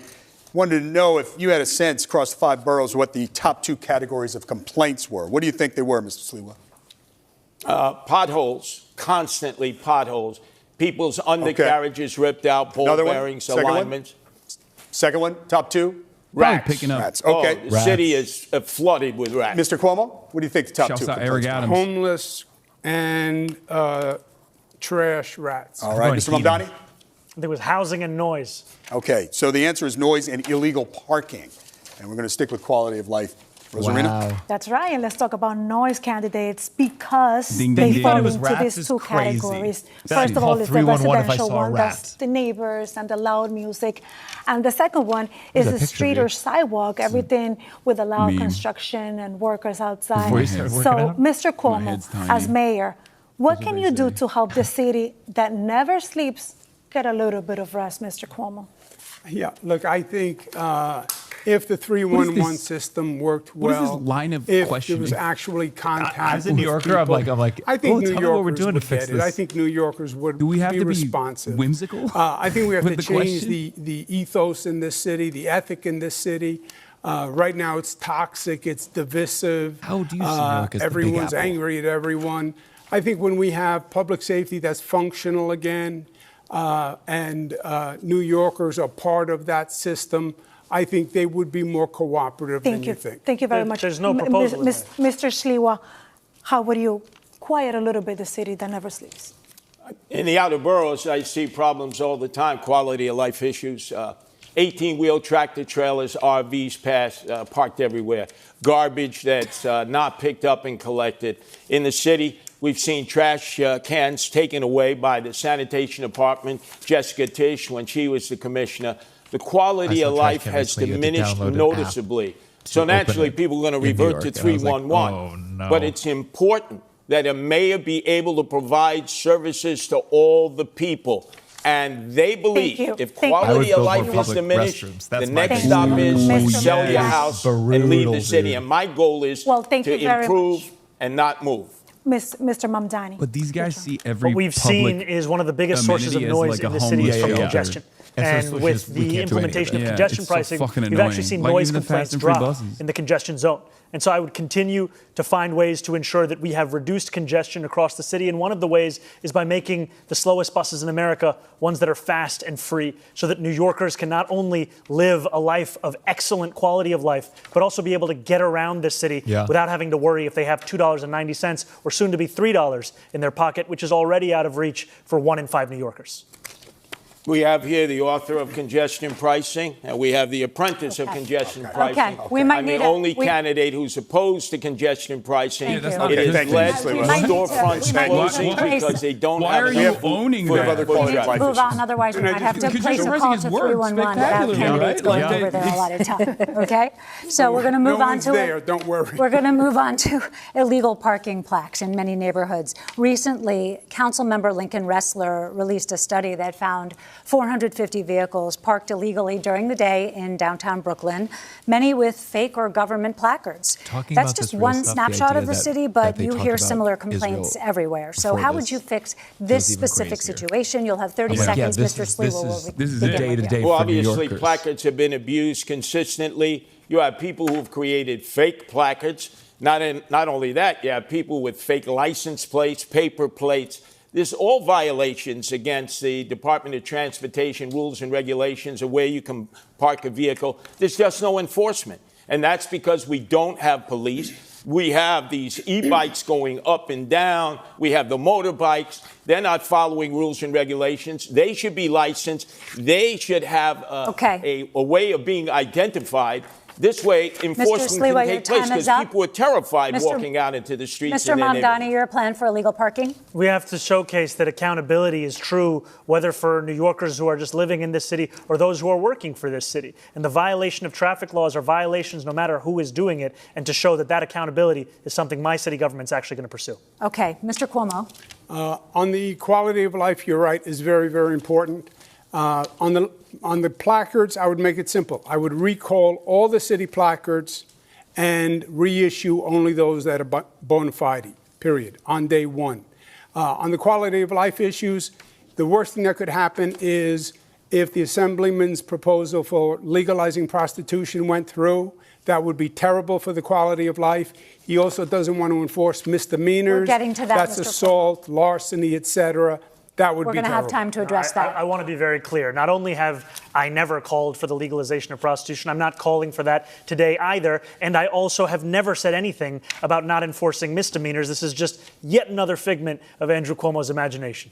The DSA, which you give your part of your salary to, that's their position: abolish jails, no new carceral facilities, don't enforce misdemeanors. And you're on the bill in Albany as a sponsor to decriminalize prostitution.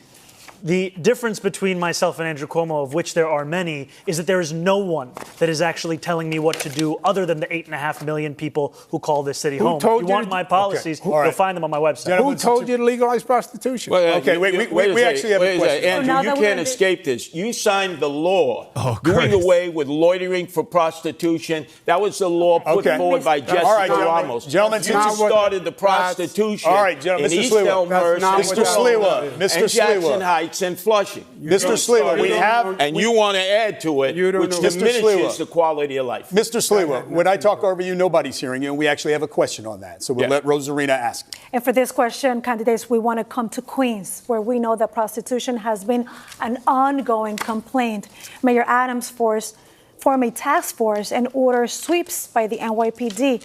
But the situation continues, especially around the very popular Roosevelt Avenue. As mayor, Mr. Mamdani, how would you handle this situation? You have 30 seconds. I want to first be clear that I am not, and nor have I ever called for the legalization of prostitution. And if you are happy with what's happening on Roosevelt Avenue, then you should vote for Andrew Cuomo, because his policy is to continue the exact same ones we've seen under Eric Adams. My policy is to actually take on sex trafficking, to have a zero tolerance for violence against women, and to follow the advice of district attorneys that we have here in New York City. And you know, the current Andrew Manhattan Cuomo DA, the former Manhattan DA, the current Brooklyn DA, the former Manhattan DA having said that prosecuting women for prostitution is something that actually leads to less safety. And what we need to do is provide an economy Mr. Mamdani, of opportunity. Just a quick clarification. So no legalization, how about decriminalization? I do not think that we should be prosecuting women who are struggling, who are currently being thrown in jail, and then being offered job opportunities. I think we should be actually providing those kinds of opportunities at the first point of interaction. Smart way to bring up decriminalization. Look, Bill he has de Blasio, a very good way of the Assemblyman is a these positions. BDB, okay? He's Bill de Blasio like. He really presents like the opposite does this. He proposed legalizing prostitution. He didn't get it, and he just told the cops, don't arrest any more prostitutes. There is a bill in Albany that he signed that says the prostitution, that a woman who is a prostitute, that would be decriminalized. That is what the bill says. And that's what he said, if you listen very carefully. That would take Roosevelt Avenue and explode it. because it would make it legal for prostitutes. But real quick, how would you handle this situation? You have to enforce the law. It's illegal. I went to Roosevelt Avenue. I talked to the store owners. I talked to the neighbors. I walked down Roosevelt Avenue with prostitutes there at 9 o'clock in the morning. Your turn, Mr. Sliwa. I've dealt with this back in the 80s and 90s in Hell's Kitchen in Chelsea when they were overrun with open-air prostitution and Times Square. Literally you don't go after the women. Cuomo. Yeah. Women are the victims here. You lock up the Johns, you shame the Johns. You let everybody know about the Johns. Even the madams Curtis and the pimps need to be approach. prosecuted to the full extent of the law. And these absentee landlords who knowingly rent their Curtis Sliwa, rooms, only acceptable their Republican in out for America, use I of swear to prostitution. God. The Department of Building should come in, padlock the building, seize the building. Because many of these landlords live in Delray, Florida. They did back in the 80s and 90s when we did it in Chelsea and Times Square and Hell's Kitchen. And they're doing it again, and there's no enforcement. That's why the prostitution. We're going to go to Sally now. Thank you, David. We're going to talk a bit about experience and beliefs. We've covered a lot of ground tonight, but we want to probe a bit deeper into each of your mindsets and how you'll approach governing as mayor. Mr. Cuomo, you have touted your experience on the campaign trail time and again, but you pretty squarely lost the Democratic primary to Mr. Mamdani, forcing you, a lifelong Democrat, to run as an independent. That's your guy. When you announced that decision, you said, quote, when you get knocked down, learn the lesson and pick Curtis yourself is the one back who go, up. who the fuck is Hasan Piker? What lesson did you learn, and what do you feel it said about you, something you did wrong, something that you need to change about yourself? Yeah, I think in the primary campaign, I did not do enough on social media, which is a very effective medium now. This is always the mistake. They always think it's social media. This is so fucking stupid. During the campaign. I mean, let him fail. And that is changed. Yeah, people need to see more of you on social media. That's I've also, why. Increased what'll do my it. activity. Yeah, let's pull up some of those banger tweets you got going on. My agenda is exactly the same. I am the Democrat, although I'm not on the Democratic line. He is a Democratic socialist. Called Barack Obama evil and a liar. Didn't vote for Kamala Harris. He is on the line. Fight and deliver is I will fight for people, I will fight the bureaucracy, and I will deliver results. New Yorkers need the mayor to get something done. This is all words and theories. I am a manager who can actually This is a question about self-reflection. Is the thing you're reflecting on the most that you need to be on social media more? Is there any other deeper lesson? Between the two campaigns, social media, more accessibility. Okay. I just have to say, it's been an hour and 20 minutes of this debate, and we haven't heard Governor Cuomo say the word affordability.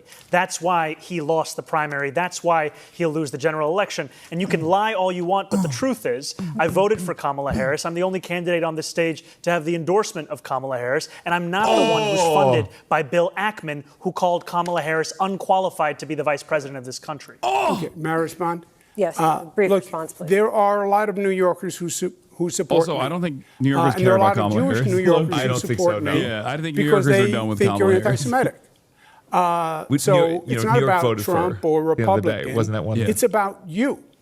Do you think he's anti-Semitic, Mr. Cuomo? I don't make those judgments about people. Are you a racist? Are you an anti-Semite? I know there are many Jewish people who believe he's anti-Semitic. Okay, but I believe not condemning the globalized Intifada, what he has said about Hamas. But Mr. I can Cuomo, see where they are I'm inflamed. sorry, I didn't mean to interrupt. I covered your speech in an Upper West Side synagogue where you said anti-Zionism is anti-Semitism. There is no difference. And you were talking about Mr. Mamdani. Is that not an allegation? No, I make that statement all the time. I wasn't referring to Mamdani. Okay, all right. Mr. Mamdani, a brief response, and then we have to move on. I have denounced Hamas again and again, and it will never be enough for Andrew Cuomo, because what he is willing to say, even though not on this stage, is to call me, the first Muslim on the precipice of leading this city, a terrorist sympathizer, is to send mailers that artificially lengthen my beard, is to say to New Yorkers that they should be fearful. Okay, Ms. Mamdani. What I will do is deliver for all. Melissa has a specific question Mr. Mamdani, you are the Democratic nominee, and you're also a member, as we've been discussing, of a political organization that may be less familiar to New Yorkers, the Democratic Socialists of America,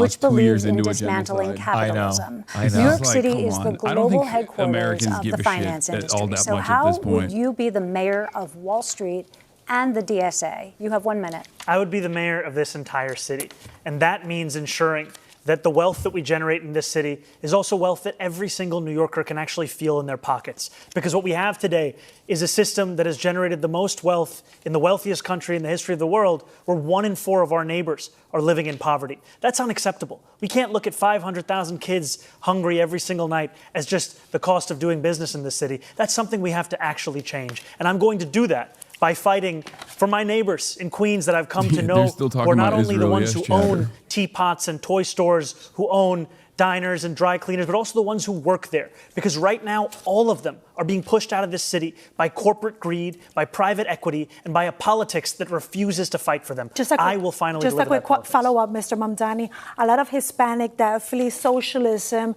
and are a little bit scared to hear your policies. What would you tell them?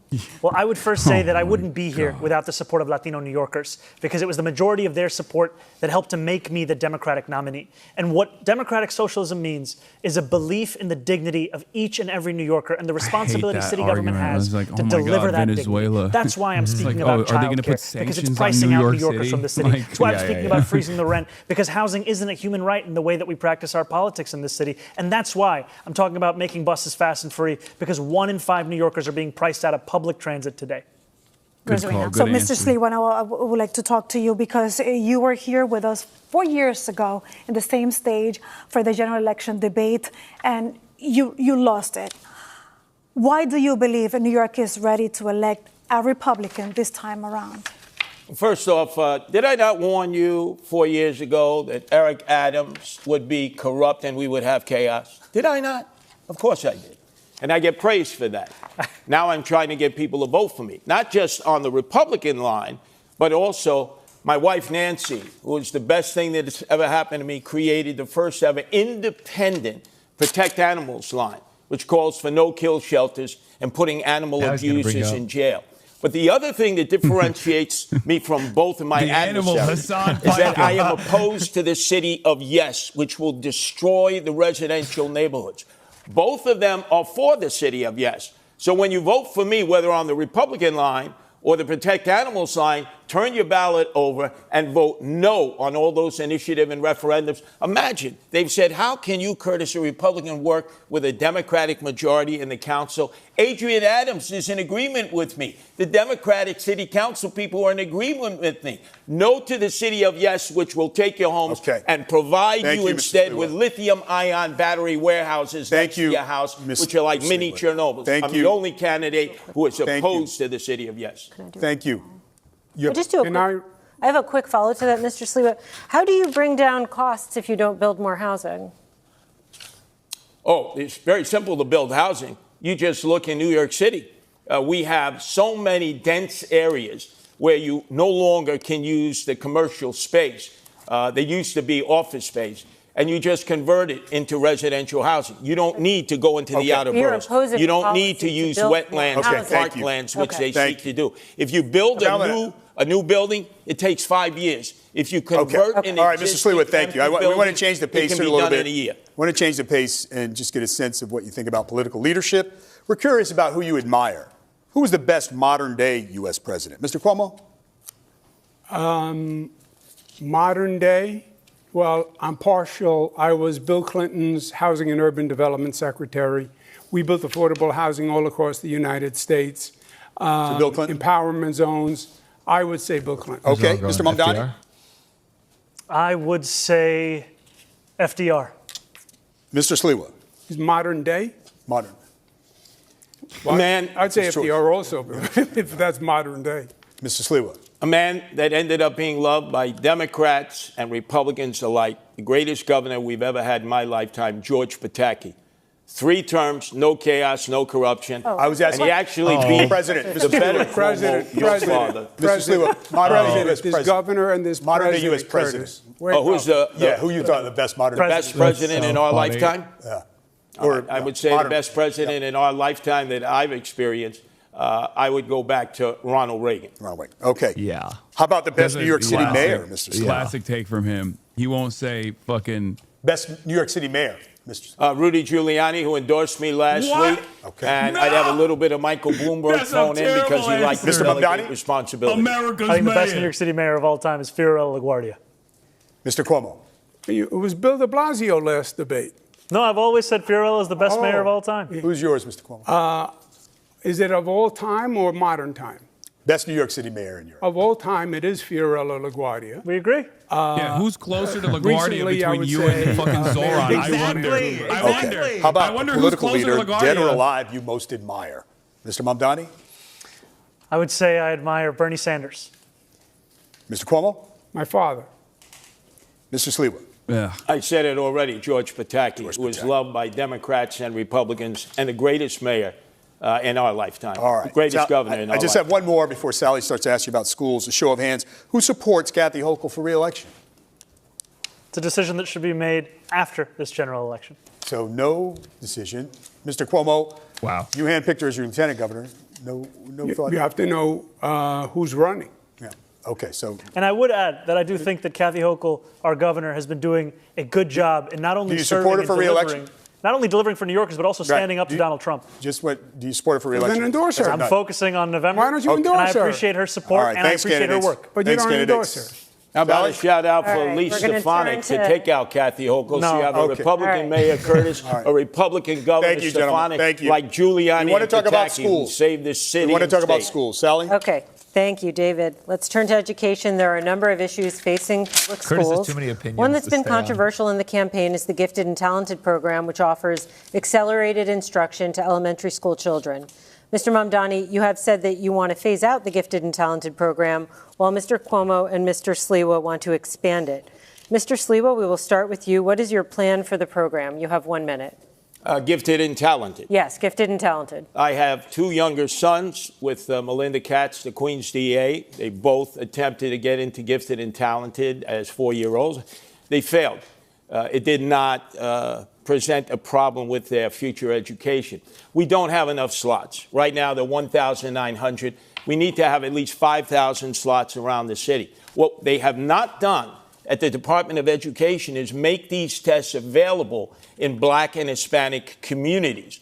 So, for instance, you have 77,000 children who are 4 years old.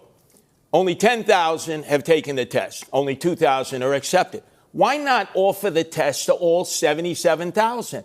And even if a gifted and talented class only has 3 or 4 in a minority school, give these children an opportunity to excel too. That would make it fair for everybody. Thank you. Mr. Cuomo, how does your plan differ from Mr. Sliwa's? You also have 1 minute. Oh, my God. I think it's more First, than Cuomo. I I'm support down. mayoral control. I think it would be a terrible mistake to roll back mayoral control. That's probably been the most dramatic educational reform in 40 years. We go back to the old system that had local school boards, which were corrupt, patronage mills, etc. So Cuomo. who runs the system is number one. I would expand gifted and talented programs, accessibility. I'd offer preparatory courses to any student, parent that wanted to take them. I'd double the number of specialized high schools from 9 to 18. And I would keep the SAT as it is. Thank you. And Mr. Mamdani. Can I add one thing? There's been no discussion about vocational high schools, which save so many young men and women. We need to expand vocational training for those who are not going to achieve academic excellence. We're going to keep going here with Mr. Mamdani. Why should the Gifted and Talented program be phased out, in your opinion? You have a minute to answer. So I want to be very clear. I have spoken solely of gifted and talented for kindergartners. I do not believe that kindergartners should be subject to a singular assessment. I have not spoken of any gifted and talented programs older than for kindergarten. I'm solely speaking about kindergarten. And I believe that we should be delivering the best education across the country here in this city. We will do that by following through on the proposals I've put forward to hire 1,000 more teachers every single year through our Community to Classroom program, one that will ensure that we're providing each student, whether they be in high school or someone who is an adult looking to become a teacher, with $12,000 in tuition subsidies so that they can start to fulfill the 7,000 to 9,000 additional teachers we need so that we can actually deliver on the Class Size Reduction Act, which I was proud to pass in Albany, that will ensure that children and teachers actually have a manageable ratio in that classroom so that they can learn. Because today, that learning is being rendered impossible by the number of kids in that same classroom. It's time to make sure that that number is lower. But you don't believe the mayor should run this system?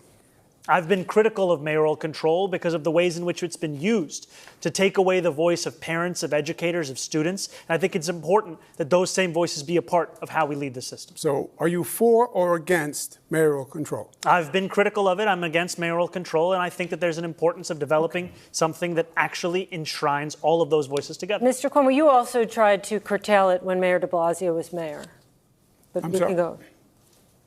Did you hear what she said? No. I was saying you proposed a curtailment of mayoral control when Mayor de Blasio was mayor during There's been multiple modifications of mayoral control over the years. Some proposed curtailment at your hand. So if you are such a champion of it tonight, No, I never proposed reversing mayoral control. No, shortening the duration of time he would have control of schools. Yes, for renewal. The renewal Mr. Mamdani, period. how much Counter control to of what you're schools, saying. Mr. Mamdani, how much control of schools would you be giving up? Is it just a sharing arrangement? I know you want to share with the districts and with parents, or would you be giving up full control? And is that an accountability problem if the buck doesn't stop with you? I think the mayor needs to retain the accountability so that New Yorkers know exactly who they can come to when they have critiques. And I think we also have to develop a system where we don't have what we saw just recently, where you have hours and hours of parents and teachers and students testifying only to be overruled without any consideration by the panel on Thank you. education. Mr. Mamdani, I have to move on. Control. Switching now, it's a question for all three of you, switching to students with learning challenges. Parents of students with dyslexia, ADHD, and autism are very well aware of the fact that the school system in New York City is not doing enough to meet their children's educational needs. How will you help these parents and students? We know that Mayor Adams Cuomo has expanded evaluations specifically for children with dyslexia. demanding It was an issue close to his heart, but what would you do more broadly, Mr. Mamdani? You know, I think some of the initiatives that Mayor Adams has launched, especially with this chancellor, have been showing positive Everyone signs, in here took especially for literacy and for Tylenol preparedness, by the handful especially as when we're they were in growing up. a national crisis on reading and mathematical comprehension. And I think those are programs that should be furthered, should be invested in, all while also ensuring that we're giving teachers greater flexibility in the curriculum that they're actually teaching. Because what I've heard from many of those teachers is that too often the curriculum that's being procured in the $10 billion a year in DOE contracts is one that has little relation to the classroom. Thank you, Mr. Mamdani. Mr. Sliwa, you have 30 seconds. Yes. We have $41,000 that we're spending on each student now. By fourth grade, 2/3 of these children cannot read, write, or do math at grade level. We should be ashamed of ourselves for that. 100,000 less students than we had last year. 1/3 are truants. We have 200 schools with 200 students or less, and Michael Mulgrew determines which schools stay open. Eric Adams is not exhibiting mayoral control. They should the bring mayor Eric Adams up for one question. The Board of Education, the old Board of Education that is now the Department of Education. The bureaucracy. You have 13 deputy chancellors. You have 50 department heads that suck up all the money, and teachers are still reaching into their pocket to pay for badly needed supplies for the children in the class. The money should be going to the teachers and the children and young adults, and it's not. Mr. Cuomo, what is your specific plan to deal with the challenges of students who have learning differences? We are losing young families. When the child becomes of school age, they leave the city, they go to the suburbs, they go to New Jersey. They're not going to sacrifice their child on what they think is the secondary education system. The core competency, reading and math, below 50% is a disgrace. The gifted and talented programs gives people hope. I do believe Mayor Adams has made progress on the evaluations and services for children who require special needs and assistance, but obviously we have to do more. So we have another question about improving schools. And in the last year, the schools enrolled more than 36,000 migrant students, many learning English for the first time. From class size to bilingual teachers, that puts a big strain in the system. Mr. Cuomo, what can you do to help migrant students, but also the staff? You have 30 seconds. Well, first, I think it was wrong of the state to put so many migrants in New York City. New York City had the overwhelming majority of migrants. But they're already here. Close to about 80%. The state should have put them all across the state, Nassau, Suffolk, upstate, so other governments could have also... Well, they were bused here from Texas, right? And we have a situation right now. But if they're bused from Texas, you could have brought some to Nassau, 20 miles. Yeah, but they're here right now, and we're asking about the current problem. Yes, well, that's how the problem was created. Okay, we understand The that. state put them here. The state gave the city the bill. Answering regular questions. It has now increased the challenge in our education system. This is a normal question the state that isn't is even going antagonistic. to have to help financially. So you didn't answer the question, Mr. Mamdani. It's even the modern president. You know, when I spoke about our community to classroom program, the importance of it is not just bringing in 1,000 more teachers every year. It's also that we would bring in a number of more bilingual educators. Because what we've heard from a number of adults who have taught in other countries, now live in New York City, is the process by which they get their certification approved to teach here is one that is onerous and one that is actually pricing many of them out. That's why this is a program that will directly address that, to increase that bilingual capacity in our school system so that we can teach every single child, no matter when they got here, the public education Mr. Mamdani, this certification has been offered and it hasn't been successful. So how can you make more teachers to be, like they want to do this? Part of what I've heard is that the tuition costs as part of the same certification exams are onerous for many of these adults looking to switch careers. That's why this program is built upon providing $12,000 in tuition assistance that would lead to 1,000 more teachers every year. Crazy that he's so buttoned up on we have so not many just different migrant issues children, that pertain to the position. Children of the homeless, over 120,000. We haven't yet discussed charter schools, parochial schools that are closing. Normally, parochial schools would have been able to take some of these children. We need to expand the number of charter schools that are doing an amazing job, especially in the inner cities. And why not make that available to migrant children and to the homeless children who are coming from shelters all across the city who need the special teaching skills that have lifted children in the charter schools? We need to give choice because that's our most precious resource, our children. So allow me to now move on into the sanctuary.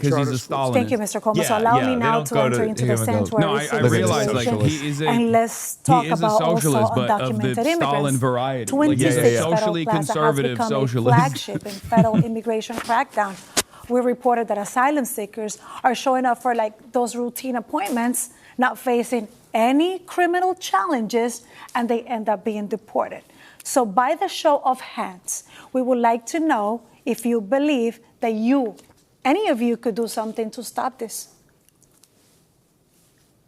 Okay. So, Mr. Cuomo, you have a minute to explain. The berets are red. It's true. The law is the law. And I would have an attorney assigned to every person who is undergoing any review by the federal government or any legal proceeding, and put the full weight of the city government behind it, and make sure they are legally protected. Mr. Sliwa, what's your plan? Look, going after the criminals, that's the job of Immigration and Naturalization Service, ICE. But when they have to perform under a quota, because I speak to many of the men and women who serve this country, it's putting too much pressure to go outside of courthouses, to go Home Depot shape-ups, or the backs of restaurants and hospitality businesses, which have hired these migrants, and they are essential workers now. I can tell you, I have 3 sons. None of them are going to do that work. Some Americans will, but most won't. We need to protect the migrants who are workers, who are essential workers, and use ICE to go after the drug dealers, the gangbangers, the sexual predators, and those who are sex trafficking and involved in narco-terrorism. Mr. Mamdani. He didn't say how I'd be proud to be the first immigrant mayor of this city in generations. And it's at 26 Federal Plaza that I've seen what used to be moments when New Yorkers would be getting their citizenship turn into moments of tragedy, where judges are asking New Yorkers who are there for a routine immigration check-in whether they're prepared to leave in the very same clothes that they arrived to that courthouse. I agree that we need more legal representation. I also think we need to actually be able to stand up to Donald Trump, because I heard from Pastor in East Flatbush, Pastor Galbraith, who told me how he accompanied a member of his congregation to 26 Federal Plaza. He sat there as a judge was determining her fate. They managed to convince the judge to replace the deportation order with a TPS order, but they knew that ICE would not care about that change, and they had to sprint her out of the building, smuggling her into the elevator in order to get her back to Brooklyn. Thank you. Candidates want to talk about New York City's economy and change the pace a little bit. Everyone supports growing New York City's economy. The mayor is our chief salesman to the business world. So we want to mix it up, test your persuasive power. So we're calling it an elevator pitch. We'll start with you, Ms. Mamdani. In this scenario, imagine you're talking to the CEO of a big tech company, deciding to move its headquarters to New York City or to Dallas.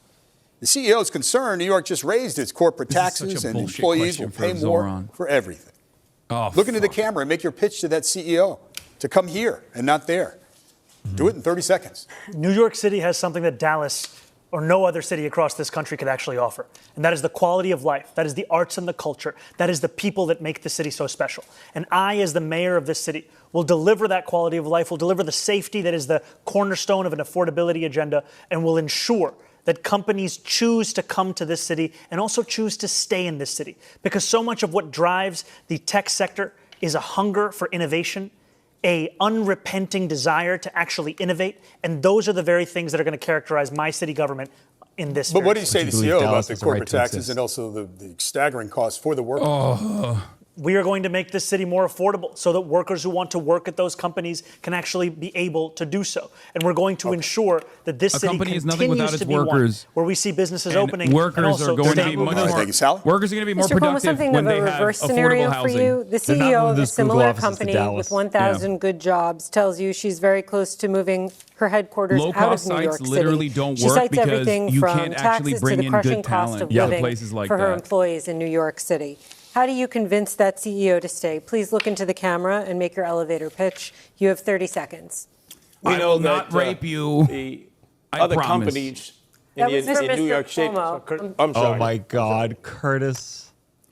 The question is to me in this camera? Yes, the question is how you would convince the CEO of a company with 1,000 good jobs who's looking to move out of New York City because of the high cost of living for her employees and taxes, how you would convince her to stay in New York City. In 15 seconds? 30. Okay. 30 Oh seconds. my God. He's so fucking old! I get it. I understand your frustration. I understand that the far left has been raising taxes and making businesses feel like the enemy. We get it. That's gone. The DSA, the socialist orientation, we're not socialists. It didn't work in Venezuela, didn't work in Cuba, didn't work here. Take a fucking prompt, we know that we have to work with business. Take a we want to be your partner. No. We want to have taxes that help us grow our city, but are competitive for you. We're at time. And we want to partner to grow your business and our city together. Mr. Sliwa, let's talk about business because let's assume the big tech company that we pitched to Mr. Mamdani earlier has decided to move to New York, and it's 1,000 good paying jobs, and the CEO wants to be based in Astoria, Queens. But there's a loud pushback of residents who don't want the noise and the traffic. How can you convince the residents to accept the new neighbor? You're speaking to a very powerful community. How can you convince them? But we saw that with Amazon. Amazon wanted to come in, and AOC led the charge and local elected officials to say no to Amazon. That was a big mistake. I would say this. Our companies are being recruited away by the day. We have young people who are going to school here who could fill their needs in these high-tech industries who also are being lured away. We need to cut their income taxes for 5 years. Tell them if you go to school here, graduate here, no income taxes for 5 years. It's an income tax holiday. And the most important thing, we have to be able to assure the executive that this will be a city where we don't lock up toothpaste any longer, but lock up the criminals who make it intolerable to have a good quality of life. We need to move on to a subject that is worried about locking up the Socialists of America that stopped Amazon and cost us 25,000 jobs. So Thank it's you, real Mr. life. Cuomo. We need to move on to a crisis that is very important to a lot of voters, and that is people struggling with mental health problems. Roughly 500 times a day, someone calls 911 about an emotionally disturbed person. And in a limited number of those cases, when the person is not believed to be violent, social workers are dispatched instead of police. Mr. Mamdani, you want to do that on a much larger scale. So we want to know, how will this work? When will you send police versus social workers? You have 1 minute.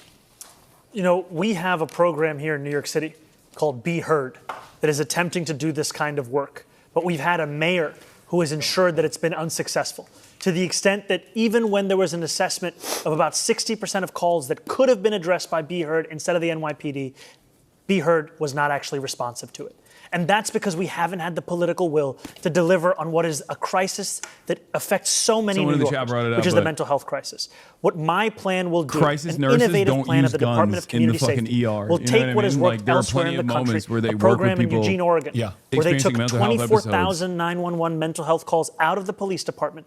They were able to respond to all but 311 without police assistance. When there is a concern for safety or of violence, absolutely, you would have the police there. But what we are doing today is actually ensuring that every single call is going to the police and not allowing them to do the work that they signed up to do. How will you determine whether there is a concern for safety or violence? What is the line between the calls in which police will be dispatched and the calls to which social workers will be dispatched? The line is also going to be one focused on violence and the threat of violence. And I also trust the operators who will be receiving those calls to make that determination, as they do every day today for so many emergency services. And just two really quick points, please. There has been a lot of discussion that you would send social workers to domestic violence calls, which police are concerned about. So you're saying no, okay.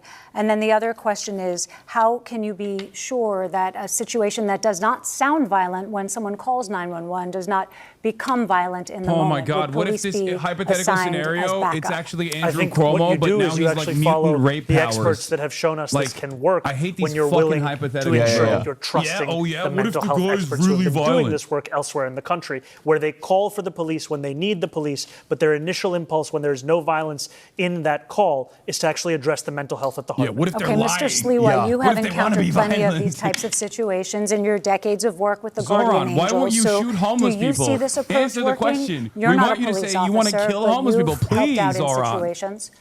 Zohran. Boy, another fantasy that's not reality. Eugene, Oregon. Have you ever been to Eugene? I've been to Eugene. Come on, this is New York City. We have so many emotionally disturbed persons that are in need of help. Up here, man. We'll tell you this, New Andrew, York is you literally closed the mental safer health than beds most that were other taking care fucking of them. cities in the goddamn country. I hate this I narrative. know. This is the guy, he's patrolling the streets looking for it. Which force these people to live in the streets, in the parks, and the argument. subways. Of course. These people need to be You haven't removed. been to Eugene, they they're need much mental kinder health there. care. We need to make our nutties are shelters extra safe. crazy. I've been in 1/3 of the 300 shelters run by the Department of Homeless Services. It's Darwinian there, survival of the fittest. If we can make our shelter system safe, we can get men and women who are homeless in there, especially veterans who we're not giving any attention to, who we put out in Ward's Island at 10 o'clock at night, release during the day, don't give any training, have them roam about, and obviously when you have nothing to do, you end up getting into trouble. This is a disastrous, homeless and emotionally disturbed plan that we have in New York City. And I'm the mayor that can change it because I deal with them every day in the streets, in the parks, and the he's suburbs. from New York, and he still acts like it's Gotham City. Do you think that the NYPD handles these calls for emotionally disturbed people in distress well? Is there room for something in the middle? Yeah. Let me at him. I'll touch all of them. them. The Assemblyman deals in theory. There's an advantage when you actually have experience. I've run homeless programs. I ran the homeless programs for the federal government. Run it just worked in cities all across the nation. Just like the elderly. When you get a call Push on them a into telephone camps. about a mentally ill Let God person sort it out. who may be violent, that was one it of is the a very bingo dangerous sound situation. voice. And I think you should have a mental health worker Cuomo's racist, accompanied with a police officer, because these can be explosive situations. I have been in situations that seemed apparently calm and fine, and then erupted into violence very quickly, and it got very dangerous very quickly. So I would have a social worker with a police officer and get the people off the streets. That's the humane thing, and get them the care they need. It's going to escalate. Not the we're going to get all the crazy people off the streets, and then it'll be no longer be a problem. We have supportive housing now, which is what we use, and forensic beds for people who need them. Now, let me get this straight. A police officer is there first. He has to wait for the arrival of a mental health care worker. No, I would send them as a team. As a team. But that's not realistic. You're dealing with fantasy also. All right. The police officers are going to be the first one on the scene, and they're always going to have to deal with it first and foremost. Mr. Going to be the guy who beats the shit out of the homeless person before the cops get there. What he has experience doing is cutting funding for the very programs that prevented homelessness here in New York City. As the governor, he cut funding for the Advantage program, which was putting New Yorkers who had otherwise been in shelters, otherwise been homeless, into apartments. I met one of those New Yorkers, Mr. Cuomo, and she told me how that pushed her out on the street. Thank you, Mr. Mamdani. Brief response, Mr. He's Cuomo. talking about a program 14 years ago. That was a pilot program that had a work requirement. It was very controversial. It was $65 million. You're talking about Advantage, just so we know the what you're Advantage talking program. about? Okay. It was 14 years ago, $65 million. I added billions to the homeless budget. Funded the homeless budget larger than any governor in history. Okay. He cut that program. He cut that program. Mamdani, homelessness skyrocketed Mr. Mamdani, we have aired this 14 years ago. All right. It was during the Bloomberg administration. And yes, okay. Okay. I want to ask you about climate change. As New York City confronts the impact of climate change, one issue already on the desk of the next mayor is Local Law 97. Passed in 2019, the law requires large buildings to gradually reduce greenhouse gas emissions by 2030. A democratic socialist, that may require very expensive and upgrades then a to reactionary rapist buildings, which some fascist landlords and co-op stage. owners say they just simply can't afford. We're wondering how each of you would enforce That's the why law. it's 2v1. You have 30 seconds. Mr. Cuomo. Local Law 97, I support. Implementing the law is going to be the key, because it has to be done in a way that isn't so disruptive to businesses and residences that they just give up and pay the fine and don't even try to comply, which is what is going to happen now.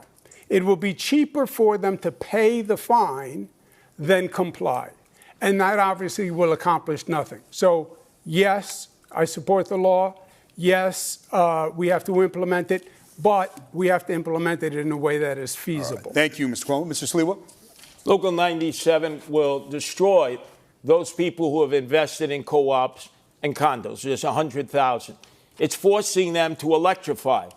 Now, you, Andrew Cuomo, took Indian Point offline, 25% of our electrical capacity with no replacement, which has caused skyrocketing electricity bills. And now we're going to force condo and co-op owners to electrify. Maintenance fees will go up 30%. These people will be leaving their condos and co-ops. They need relief.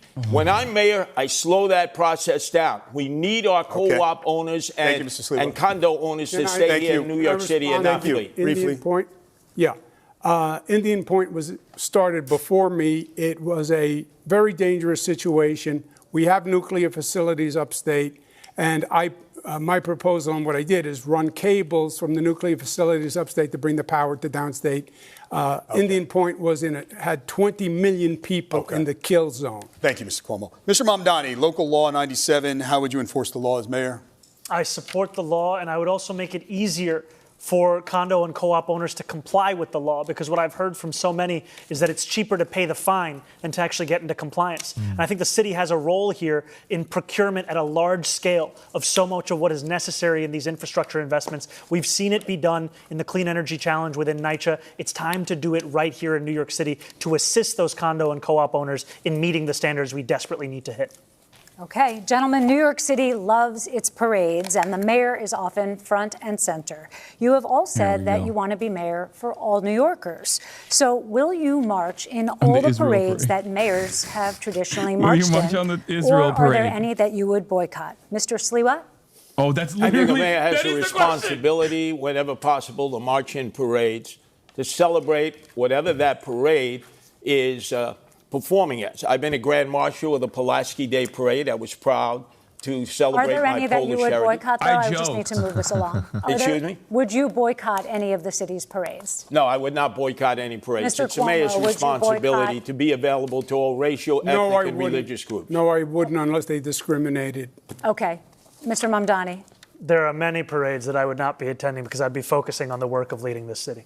Which parades? A number of them. I've already missed a number of those parades because I've been trying to speak to as many New Yorkers as possible. Okay. I don't have the list of all the parades I've missed. Wow, that's a lot. The mayor should be going to all parades. Let me ask you this. Are there any parades that don't exist that you think should? As mayor, I will be at the... Mr. Mamdani? I haven't thought much about parades, to be honest with you. Mr. Cuomo? I have not thought... I don't even know what parade doesn't exist, frankly. Could be for anything. Mr. Sliwa? Every parade has the right to exist in New York City. I would ask you, would you protect the Christopher Columbus statues that exist here in the city? Israel, they want them to bring it up. My focus is on affordability. I'm not thinking about Well, you're not answering the question. Yeah, thank you. You're not answering the Who question. cares what the answer to the fucking question to is? the Columbus Day statue. That issue's come up. That's what we earlier call in it, the debate. All right, disgraziado. Listen, we're in the last couple of minutes, and we thought know what we'd that have means? some questions. We thought we'd have some questions that maybe give a glimpse into your life, your personality, away from the political podium. What's your go-to breakfast order at the bodega? Oh, Andrew Cuomo Sliwa? sucks on this. Oh, eggs and cheese on a roll. No salt, please. Mr. Cuomo? Same thing. No salt also. What? Mr. Mamdani? egg and cheese on a roll with jalapenos. Yum. Have you ever purchased anything in a cannabis shop? And if so, what did you buy, Mr. Mamdani? First of all, I have. I have purchased marijuana at a legal cannabis shop. Okay. Mr. Cuomo? No. Mr. Sliwa? When I was shot 5 times, I've had Crohn's disease. I did use medical marijuana. Yes. Okay.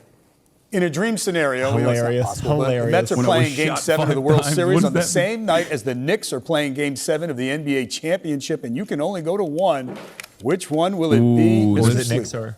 Again, which baseball team? This is the Mets, Game 7, Knicks, Game 7. Even I'm not going to the Mets game. I'm a Yankee fan. True baseball fans either like one or the other. I'm going to the Knicks game. That's my team, the Knicks. Mr. Cuomo? I'm going to go half and half. I can make it back and forth. All right. No, Ms. Mamdani? God. This is what New Yorkers are sick of. Just pick a team. What's Come on. your answer? I'd be there for the Knicks. Okay. Well, there's a lot of ground covered. We'll leave it on that light Andrew note. Thank you, Cuomo's candidates, such a for a spirited horrible, debate. We thank you as well. horrible we hope you got a lot out of politician. it. How is New York that City viewers, New York City possible? voters. Yeah, the just New York lots City of quibbling, Campaign the Finance whole- Board, we thank heartily, and we urge you to check out their website, nycvotes.org. From all of us here, we certainly thank you for what a watching. And remember, go vote shit show that was. Tuesday, November 4th. Have a good night. All right, some thoughts on what we just watched. I think Zohran got it. I think Curtis was shocking in his ability to share thoughts that wasn't being covered. To be fair, he's done this a lot. Yeah, and by that I mean this is his 11th mayoral run. Yeah, in a row. He's always the Republican ticket guy. Cuomo put forward no vision. He just quibbled how that was politics. What was really good about what Zohran was doing is not only would he actually attack Cuomo, but he would do so within the confines of a clear-cut policy agenda that he was advancing, where he'd be like, I'm going to do this, as opposed to what Cuomo did. So it was a double bind in that regard. It was very good. Yeah, he moved on from attacking Cuomo in the second half. He was like, I think I made my points. And part of me always wants it to come back. Especially when they were talking about sex workers, I wanted them to bring it back to Cuomo. But I guess at a certain point, it's you're either bothered by Cuomo's past or not, and you got to present a vision. Yeah. And Zohran presented the most of a vision. But like I said, out of all of the people on stage, that did not say anything mean about my 9/11 comments, I have to be a Curtis Sliwa supporter. Yeah. I apologize, Zohran. I'll hit you up later. My mistake. I thought you were a real one for I was the Turkish Connect, because every New York mayor has to have a Turkish guy. Yeah, that's true. And sorry, it's not going to happen for me any longer. Someone made 5K on Cuomo mentioning you. I think that was fake. I don't think that was an actual. Bet. Okay, so you're Zohran. I do have a poly market bet though for being arrested before October 31st. Oh, okay. I don't know why, and people have actually put money into it. That's and I don't know bad system. That's not good. I don't know what they know that I don't know, that this is even a point of contention somehow. But have you come to terms with the fact that anyone who likes you at some point, if they get confronted on a question on a political level, they have to say that was a shit thing for him to say? Have you come to terms with that? No politician in America can go, he was talking in a grand poetic. No, I think it's been. He didn't say the people in the tower specifically deserved it. Yeah. No, I don't have any expectation that any politician is going to defend that statement on its face, and I don't expect them to.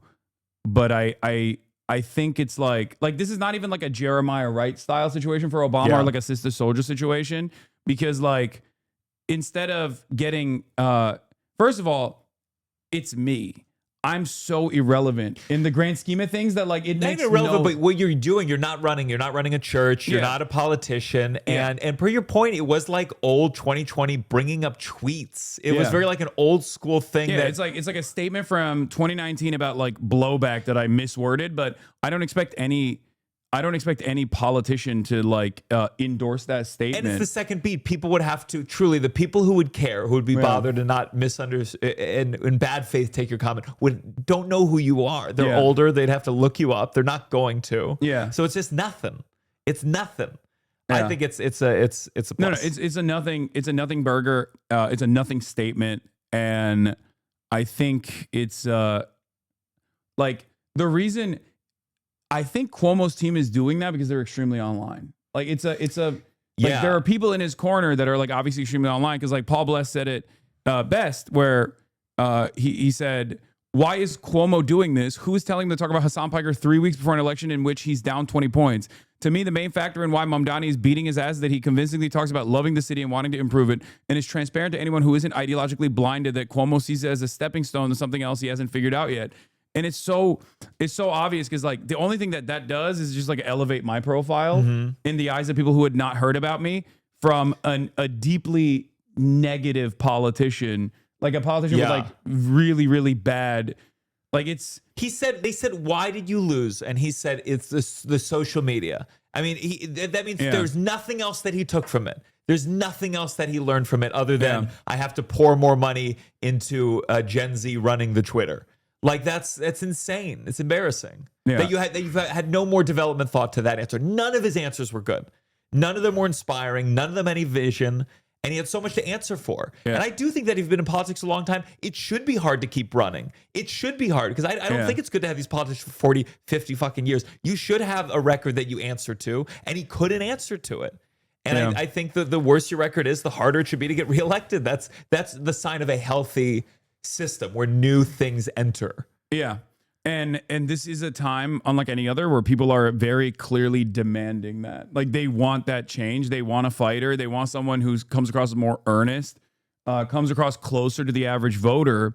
And Andrew Cuomo is everything. He is everything that people despise about American politics, like the institutional rot. And he's compromised. I mean, he's compromised in that in Trump will hold that over his head. And like I would have hit that more. Yeah. That's true. And I would have even hit like the fact that he said that he would be Benjamin Netanyahu's lawyer, like on the Israel stuff. Cause like he put like, talk about horrible political instincts, like being immoral and having the worst political instincts where like at a time when the overwhelming majority of the Democratic Party's base had actually, was actually demanding to decouple from Israel, and Andrew Cuomo was like, this is my opportunity to be Benjamin Netanyahu's fucking lawyer. So I think he did bring that up, the Netanyahu's lawyer line. But like, but he'd only bring it up so much because it's just like you got to move on from this. The parts that parade question was insane, I know, dude. The parts that I really appreciated, for the record, the parts that I really appreciated in the beginning was when he was talking about like the context of the occupation. I thought that was like unheard of from any American politician. Yeah. The fact that he said like we're not looking at the context of like how October 7 happened, like something along those lines. That is not only a truthful reflection of events, but it's also unheard of. I've never heard someone I've never heard someone say that in any setting whatsoever, like calling it an apartheid. Like because it's true. It's crazy that it's like so difficult to. I want to say, like, to my fellow Jewish New Yorkers, just this thing of like demanding the prioritization of the mayoral candidates' views on Israel and demanding that be frontline and center. It's almost become like a joke, the fact that it's so much. And if you're saying like, hey, we'll talk about schools, we'll talk about subways, we'll talk about childcare after we talk about this issue that's important to me. It's not going to engender a love of the Jewish people. Yeah. You know what's really interesting about this? Because I looked at the polling numbers like recently, right? I looked at the polling numbers recently, and it said Jewish New Yorkers still was like 60% sympathize with Israel strongly or somewhat, as opposed to Palestinians, and then it's like 30% strongly sympathize with the Palestinians, right? Something like that. Yeah. And yet Zohran won in the Democratic primary the majority Jewish vote. Mm-hmm. And what's interesting to me about that is like that. For me, that is the proof that's the proof of concept. Yeah. That for two reasons. One, regardless of how American Jews feel about Israel, it's not their highest priority. That's number one. And number two is that American Jews, New York Jews, they clearly looked at everything that Zohran was representing and they were like, I want fast and free buses. Yeah. I don't really like what he's saying about Israel. I love Israel, but like, I want fast and free buses more than... The more time you spend on the subway, the less you think about Israel. Yeah. I promise you that. So I think that's really important because it's a testament to the argument that I present all the time whenever fucking Democrats come to me and ask me like what to do about this sort of stuff, or the media, whenever they're like, trying to conduct an autopsy on what went wrong. I'm like, be issue first. Yeah. Be very specific, be issue first, and be definable by the policies that you are advocating for. Yeah. And Zohran did that. He did that while holding a strong line. Like instead, I think a lot of politicians, even who are critical of Israel, they try to like they get wrapped up in the conversation. They try to do some kind of balancing. Zohran came up with a very clear line of how he states this. Yeah, he doesn't believe in the right where there's inequality. And then he goes back every single time, almost obnoxiously so. But it reminds people at home, going like, yeah, that's what I care about. Yeah, why would you fucking care about what the potential mayor for New York tells Hamas to do? Yeah, that's fucking nuts. Yeah, it's incredibly dumb to like constantly bludgeon over the head of a dude running for New York mayor to be like, oh, what do you think Hamas should disarm? Do you think this? Do you think that? It's like, dude, these are utterly irrelevant in the grand scheme of things. You could be a mayor who condemns Hamas, and it doesn't mean Jews in New York are going to be any safer because you've created a fucked up a system with. I mean, it's just they're separate things, and he's held his ground. I like, and they trained him. I mean, honestly, he got Colbert trained him a little, and then he got to this, and he had his answers ready. Yeah, I mean, it was, and Cuomo presented nothing else. And I do think that, like I said before, he is very good at liberalizing otherwise like left flank talking points and left flank positions. Zohran is. He doesn't even like play into. Do you think Israel has a right to exist as a Jewish state, where he goes, Israel has a right to exist as a state for equal parties with equal representation for all people that live there? Because you can't disagree with that. You can't go, no. Liberals can't turn around and be like, how dare you say that? No, it has to be a Jewish ethno state. Then you come across like a fucking asshole. Yeah. So I think he does a very good job of like repackaging that shit. And I do think that it's Cuomo over for sure after this. Like this. You feeling really confident? I am more worried about fucking Curtis Sliwa. Like, I get honestly, so scared to get confident about fucking anything, but I do feel good. Yeah, no, it was a great showing for Zohran. I think he did a very good job of like showcasing his positions. I think he did a very good job of showcasing his positions. He did a very good job of what he's about, what he's advocating for. All the other stuff, I think, all the other attacks that he was going to endure, his associations with a dangerous criminal, Hasan Piker, or his statements about Israel and whatnot, I think he handled very well overall. But like you asked initially, no, my expectation is much worse, because like I thought there was a chance he could just like fuck me. Like I thought he was gonna be like, oh, yeah, I condemn Hasan Piker. Yeah, I learned about it. I cut off all connection to this person. Yeah, like just fucking. I unsubbed from the stream. Straight up I lied on camera. This is a preview of more and more millennial candidates. It's gonna be a debate about tweets. It's gonna be a debate about tweets from a certain era. It's also stupid because like when Andrew Cuomo brings that up, like I think even if other candidates bring that up in a similar vein, because like I work with a lot of candidates. Yeah. And I promote a lot of candidates. Like I have a community full of people ready to go for door knocking and stuff like that. And they were all over the Zohran campaign as well. Yeah. And that negative association stuff is never going to work for someone like myself, because I'm a polarizing figure for sure. Sure. But like people know what my political positions are, no matter how hard like someone tries to bastardize them. And you either, if you know who I am, you either fucking despise me, which, you know, there's a smaller group of people who despise me than love me, but they're very loud. Or you're gonna be like, yeah, he's a progressive guy. I like what he's about. I like that he's a fighter. And that's all this is. So the broad majority of the public has no fucking clue who I am. Yeah. You know? So it's very dumb to try and hammer on that point, because like I'm not like if Zohran had retaliated and been like, you just went on the Impulsive podcast, like if we're talking about podcasts, like you went on the podcast that got did he really? Yeah. Oh my God. And you know, shout out to, look, I love Mike. Mike is my good friend. I'm not I don't really know Logan at all, but like if someone brought up like the Suicide Forest. But like, yeah, he's a much more notable figure is what I'm saying. Like Logan Paul is known by way more people than someone like myself, right? Yeah. So for him to try to bring that shit up is so stupid.